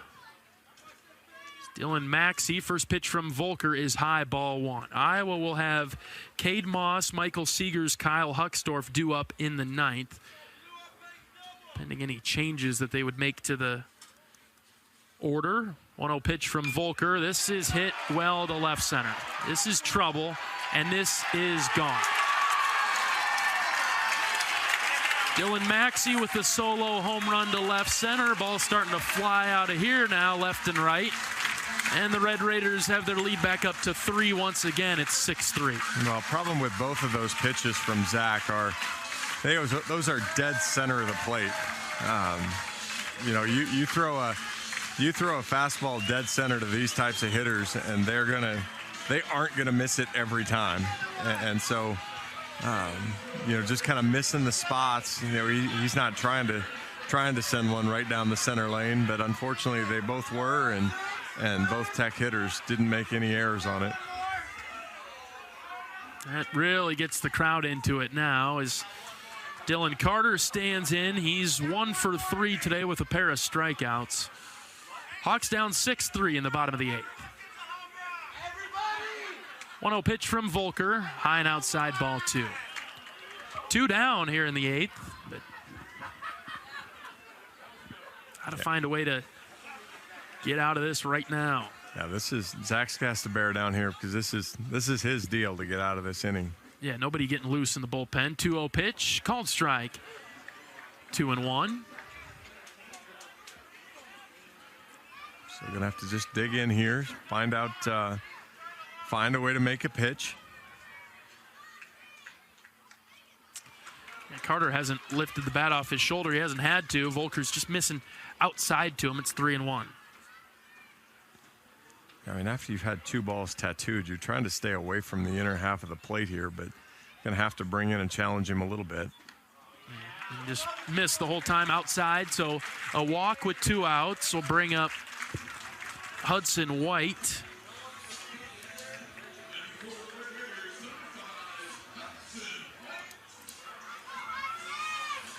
Iowa scored in the 4th, got 1 run, and then Texas Tech has scored every inning since the 5th. 1 in the 5th, 1 in the 6th, 2 in the 7th, 2 in the 8th. Iowa just brought it back to 4-3 in the top half of this inning, but Red Raiders have hit a couple of home runs to extend their lead at 6-3.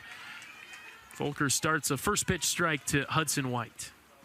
And when the game started, that was kind of what we expected. It was a little bit more of a home run derby idea, but the pitching has been really good. This ball's in the dirt. Moss will block it, and Carter's not going anywhere. It's 1-1.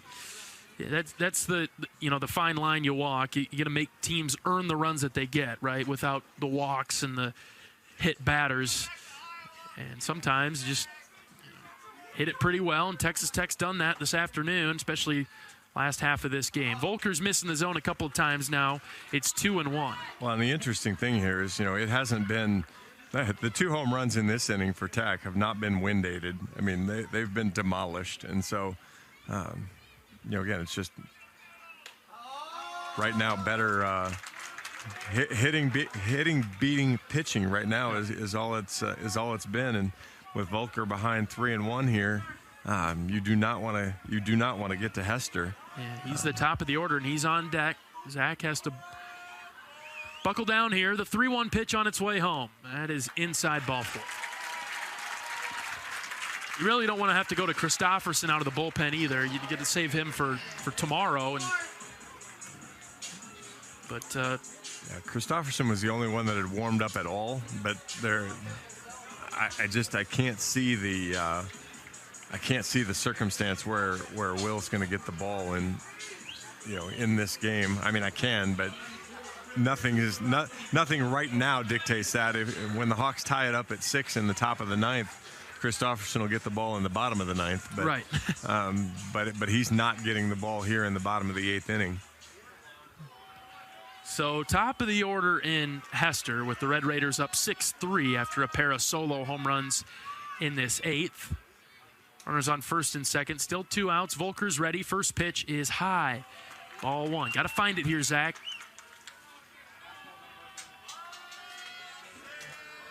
Yeah, just something we just really haven't seen from Zach in the previous 3 weekends. Just having a hard time locating right now. Here comes the 1-0.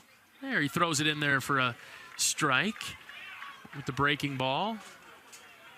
He sits at 58 pitches, so it's not a terrible amount of pitches for him. So have to kind of buckle up and finish it out here. High and outside on the next delivery. It's 2-1. Louis just ran down to the bullpen, and he's going to be quickly. He's going to go through quick warm up here. 2 balls and a strike with 2 outs. Volker's got the sign from Moss. He'll check on the runner at second. Now deal it home. This is in the air to the right center gap. Trouble again. Mosley giving chase. One hopping off the wall. 1 run is in. Here comes a second. The throw home is late.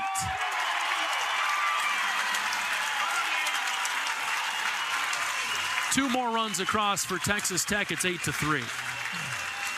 A lot of 2-out damage and a lot of barrels getting hit here. And I mean, part of that is that's actually a pretty good pitch. That's down in the zone inside.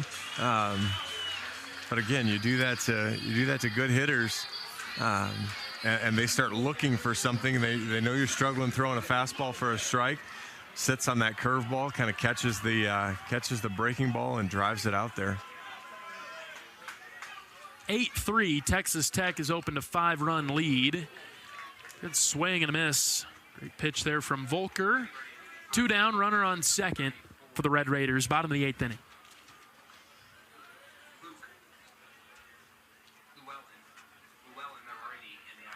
A 1 is hit foul. Volker's found it now.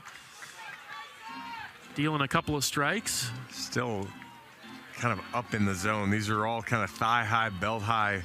He's been there with the fastball, but boy, it's a tough place to live against this team. No balls, 2 strikes. Pitch from Volker. Shot into left center. Huckstorf sprinting forward, and he's got it. Dives and makes the catch for the 3rd out of the inning, but it's a big inning for Texas Tech. Red Raiders are up 8-3 following their 4 runs in the bottom half of the inning. The fans like that down here in Lubbock. Iowa's going to need to bring their bats to the box here in the 9th. Down by 5. We're back after this. This is Hawkeye Baseball from Learfield. At US Cellular, we think phones are great, but they're not always great for us. Because while they connect us to so much, they can also distract us from, well, us. The us that actually laughs out loud with each other instead of just texting it. That knows being in the same room doesn't always mean being together. So let's find us again by putting our phones down. Not forever, just for 5. 5 days, 5 hours, even 5 minutes. Join US Cellular in the Phones Down for 5 challenge. Find out more at uscellular.com/findus.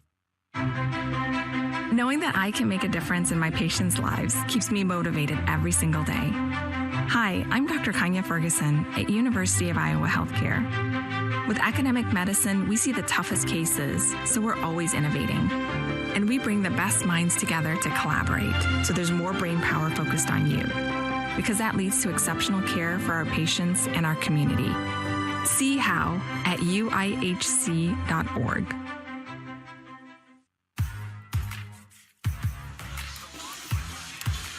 Hawks have some work to do with their final 3 outs to work with, trailing 8-3. As we get to the top of the 9th, you just look at the line out there on the scoreboard. All zeros through 3. Iowa got on the board first in the 4th with 1. Texas Tech with 1 in the 5th, 1 in the 6th, 2 in the 7th. Iowa gets 2 in the 8th to close the deficit down to just 1. It was 4-3. And then we gave them 4 in the bottom of the 8th. So it's now 8-3 Texas Tech. Top of the 9th. 1 pitch at a time. Cade Moss will lead things off. First pitch from Parrish is inside, ball 1. Just based on how he struggled to find the strike zone last inning, you're really going to need to take some pitches because obviously you've got to create a bunch of base runners here. So Moss is doing just that. Yeah, make him find the zone and try to get going that way. Counts 2-0 to the Hawkeye catcher. He's 1 for 3 today. Wind up in the 2-0. There's a strike. Outer portion of the plate, 2-1.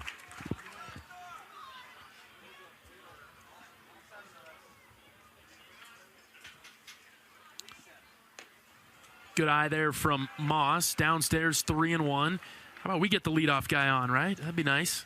Wouldn't object to such a plan. I like the way you're thinking. Hawks have done it twice today. And there's ball 4. So Moss is on. Make it 3 times now. Third time's a charm, maybe? Yeah. Let's get it started here. Top of the 9th, down by 5. So you can't really get there with one swing of the bat. But each swing can bring you closer. How about that? Michael Seegers will step in. Had a tough weekend, so hopefully he can get something started. He'll watch the first pitch miss at his letters, 1-0. Texas Tech, they do have a couple of arms rather warming up in their bullpen down to the right.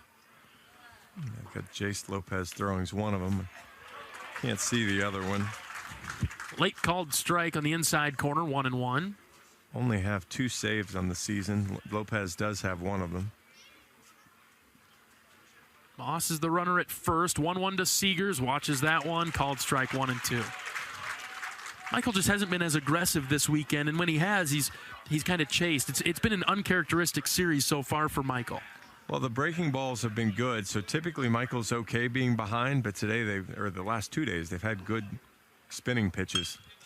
He drives this into left, shallow left. Left fielder Hester is there. He's got it. 1 down. Just like that one. That ball, off balance, so he kind of gets out on his front foot on the curveball, but by then he's committed, so he's got to go down and make contact, and he hits just a lazy fly ball out to Hester. Top of the 9th, Iowa down 8-3. Here's Kyle Hucksdorf. A double and a rocket moonshot of a home run back in the 8th. First pitch to him is low and outside, ball 1. Early in the game, we talked about how hadn't swung the bat quite the same since he'd come back in the lineup today. Really been quick, compact, and making solid contact. Yeah. Counts 1-1. Making Parrish throw a few pitches here in the 9th.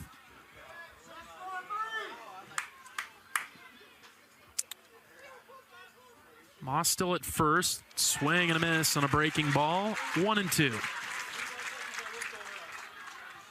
And again, we'll see how the hitters have been paying attention.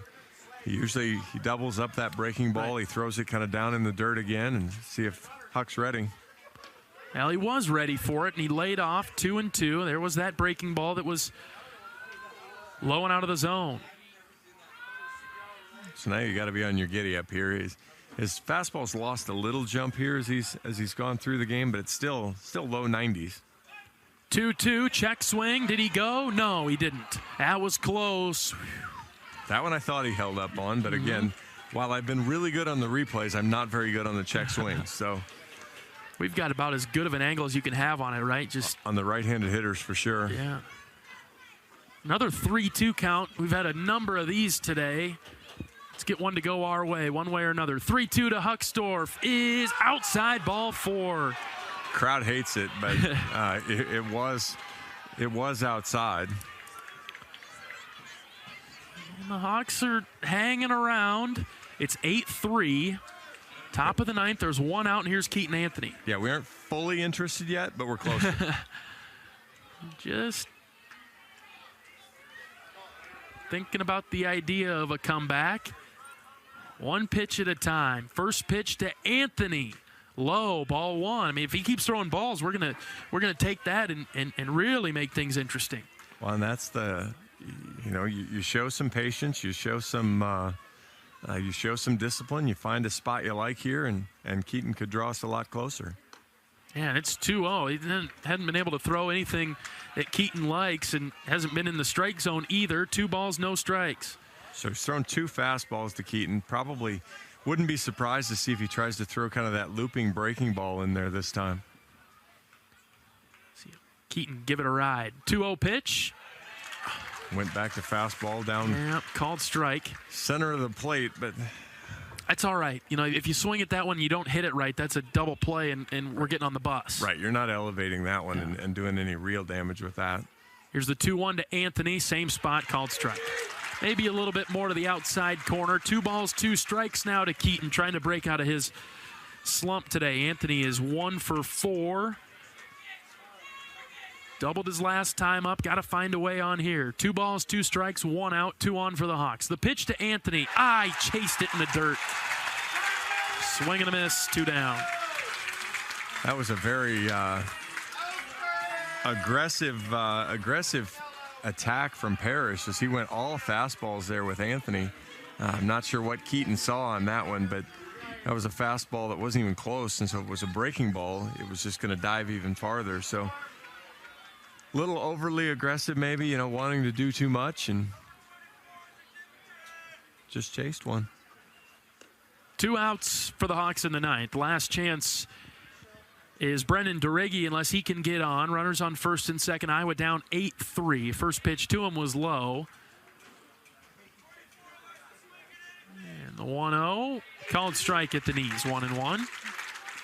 Yeah, unfortunately for the Hawks, the tying run's still standing in the dugout. Right. So gonna have to just kind of keep peppering it around and try to extend the inning. 1-1, another called strike to Derigi. 1-2, and the Red Raider fans rise to their feet. Iowa down to their final strike. 1 ball and 2 strikes. Derigi will try to keep it going. Parrish steps on the rubber, looks in for the sign. He's got it. And the 1-2 to Derigi is low, ball 2.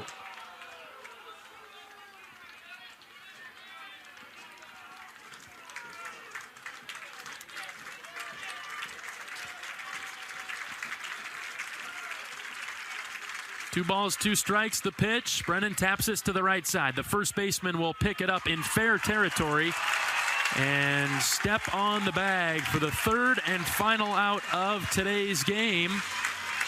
The Hawks drop game 2, 8-3. The Red Raiders take it. A different type of game, a pitcher's duel to start, and then Texas Tech's bullpen comes in, and just a little bit better than ours today, and they win at 8-3. Well, and came up with the bigger hits. The timely hitting. They got a couple of big 2-out hits, and then every time Iowa had a response, score a couple runs in the 8th inning to look like maybe you've got a chance. Tech just punched right back and then some. Added a couple more on top of what Iowa had. So just not quite enough there. All right, we'll get into our postgame right after this. Texas Tech wins at 8-3 over the Hawkeyes. You're listening to Hawkeye Baseball from Learfield. You probably know that a natural gas leak smells like rotten eggs. But what does a gas leak look or sound like?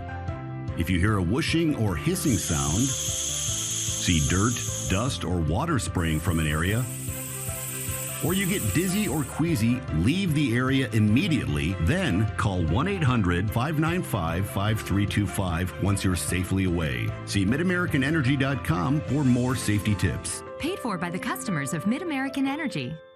Hey everyone, I'm Mark Wahlberg, and I have some exciting news to share. At Wahlburgers, we are all about bringing the family together to enjoy a great meal and have a great time. That's why right now, for a limited time, kids eat free every day at all Hy-Vee Wahlburger locations. Kids 12 and under can enjoy one free kids meal with any purchase of an adult burger, sandwich, or entree salad. Bring the family to Wahlburgers and the Wahlburgers and Hy-Vee stores, where right now kids can eat free.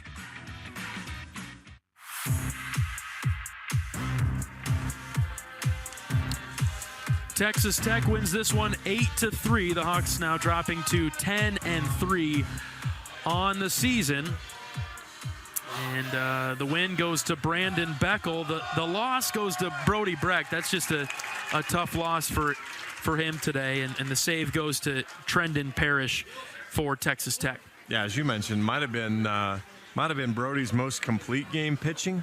Kind of the working the strike zone in and out, doing all the right things. Got a tough break on that lead run, scoring on the steal of home to give Tech the 2-1 lead. That was his inherited runner, but boy, the Hawkeyes have left 24 runners on base here in the 2 games. So just it's a tough recipe to win when you can't take advantage of the opportunities that are presented to you. Things typically even out, and maybe a hot start for Iowa this season with the 2 out hitting, the 2 strike hitting, the timely hitting. Just haven't quite found that yet against Texas Tech in this series. All right, we'll take a break. We'll continue our recap in postgame right after this. You're listening to Hawkeye Baseball from Learfield. At U.S. Cellular, we think phones are great, but they're not always great for us. Because while they connect us to so much, they can also distract us from, well, us. The us that actually laughs out loud with each other instead of just texting it. That knows being in the same room doesn't always mean being together. So let's find us again by putting our phones down. Not forever, just for 5.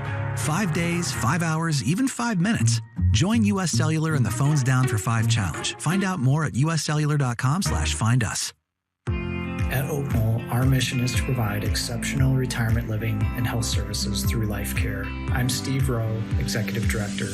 We are a not-for-profit life plan community and have served Iowa City for more than 55 years. Our team helps residents create home by living our values of caring, respect, enthusiasm, awareness, teamwork, and encouragement. If you're looking at retirement options, visit our website at oakknoll.com. We want you to lead life your way. Go Hawks!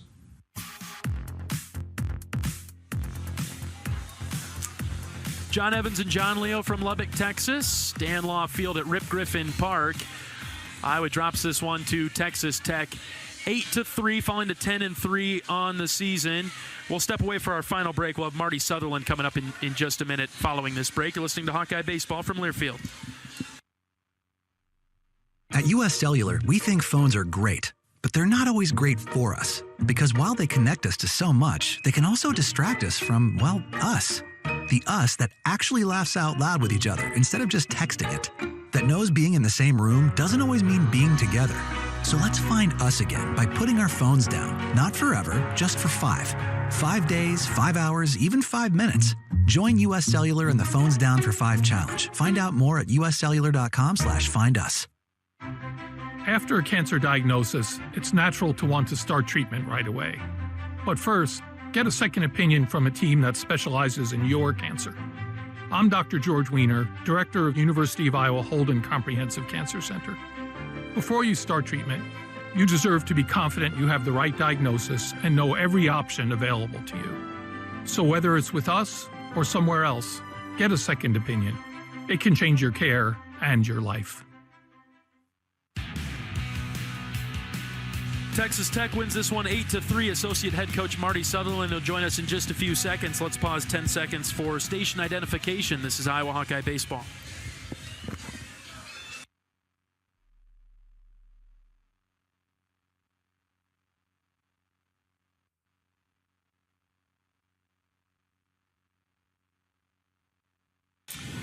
Joined now by Associate Head Coach Marty Sutherland. Coach, a tough loss. It was a pitcher's duel to start, and then the bullpen, Texas Tech's just a little bit better than ours today. Well, Brody gave us a really good start. I thought Brody handled the situation really well and was pretty sharp. Limited the free bases and just did a really good job giving us a chance to win. And he continues to grow as a pitcher, which is a great thing for us and probably a bad thing for everybody else. So just really happy with his start. And then we just couldn't hold it down. You give up 8 runs in the last 4 innings, especially 6 in the last 2. It's just really hard to win. And you look at that last inning, I think they scored 3 runs with no outs and nobody on after we had just gotten back to within a run. And, those things are what kill you, is not putting up zeros in the pen. And so far we haven't been able to do that all weekend. Offensively, just a little bit of bad luck, or how do you see things? Well, we're 24 guys left on base. I mean, we're getting guys on base. We're putting guys in a position to score. We're just having some bad at-bats with runners in scoring position, and that's been frustrating. We're not doing well enough offensively, to go on the road and beat quality teams. We look at it. We're 1 for 14 or 15 in the middle of the lineup, and we just need better production there overall. And again, you're getting some opportunities. In the past, in the first 10, 11 games, we were getting the big 2-out hits and 2-out RBIs, and those have gone cold. And that's the tough thing. It's hard to rely on stuff like that. It's not normally a winning combination. So we just got to do a better job when we have opportunities, especially on third. With less than 2, we didn't really have many of those opportunities. I don't think I wrote one of those down. I know yesterday we were like 2 for 6, which was a big deal. So you just got to keep with it. They're going to throw another quality arm tomorrow. It doesn't get any easier, and it shouldn't if you're playing a quality team. And we just got to put together some better at-bats, string them together, as opposed to, not getting a leadoff guy on, then having a couple late, and then expecting the big 2-out hit. So, we just got to be better in all facets. Unfortunately, in the first 2 down here, we've gotten outplayed pretty much across the board. So we have to dust ourselves off and come out tomorrow ready to go. Close to a breakthrough, Coach. Let's take it to him tomorrow. Thanks. All right, Associate Head Coach Marty Sutherland on our post-game show from Lubbock. The Red Raiders win this one 8-3. Let's go over some of the highlights of today's game. There were plenty of them for the Hawks, just not enough to come out with the victory. Kyle Huckstorf, he had the first Hawkeye hit of the day with a double. That came in the first.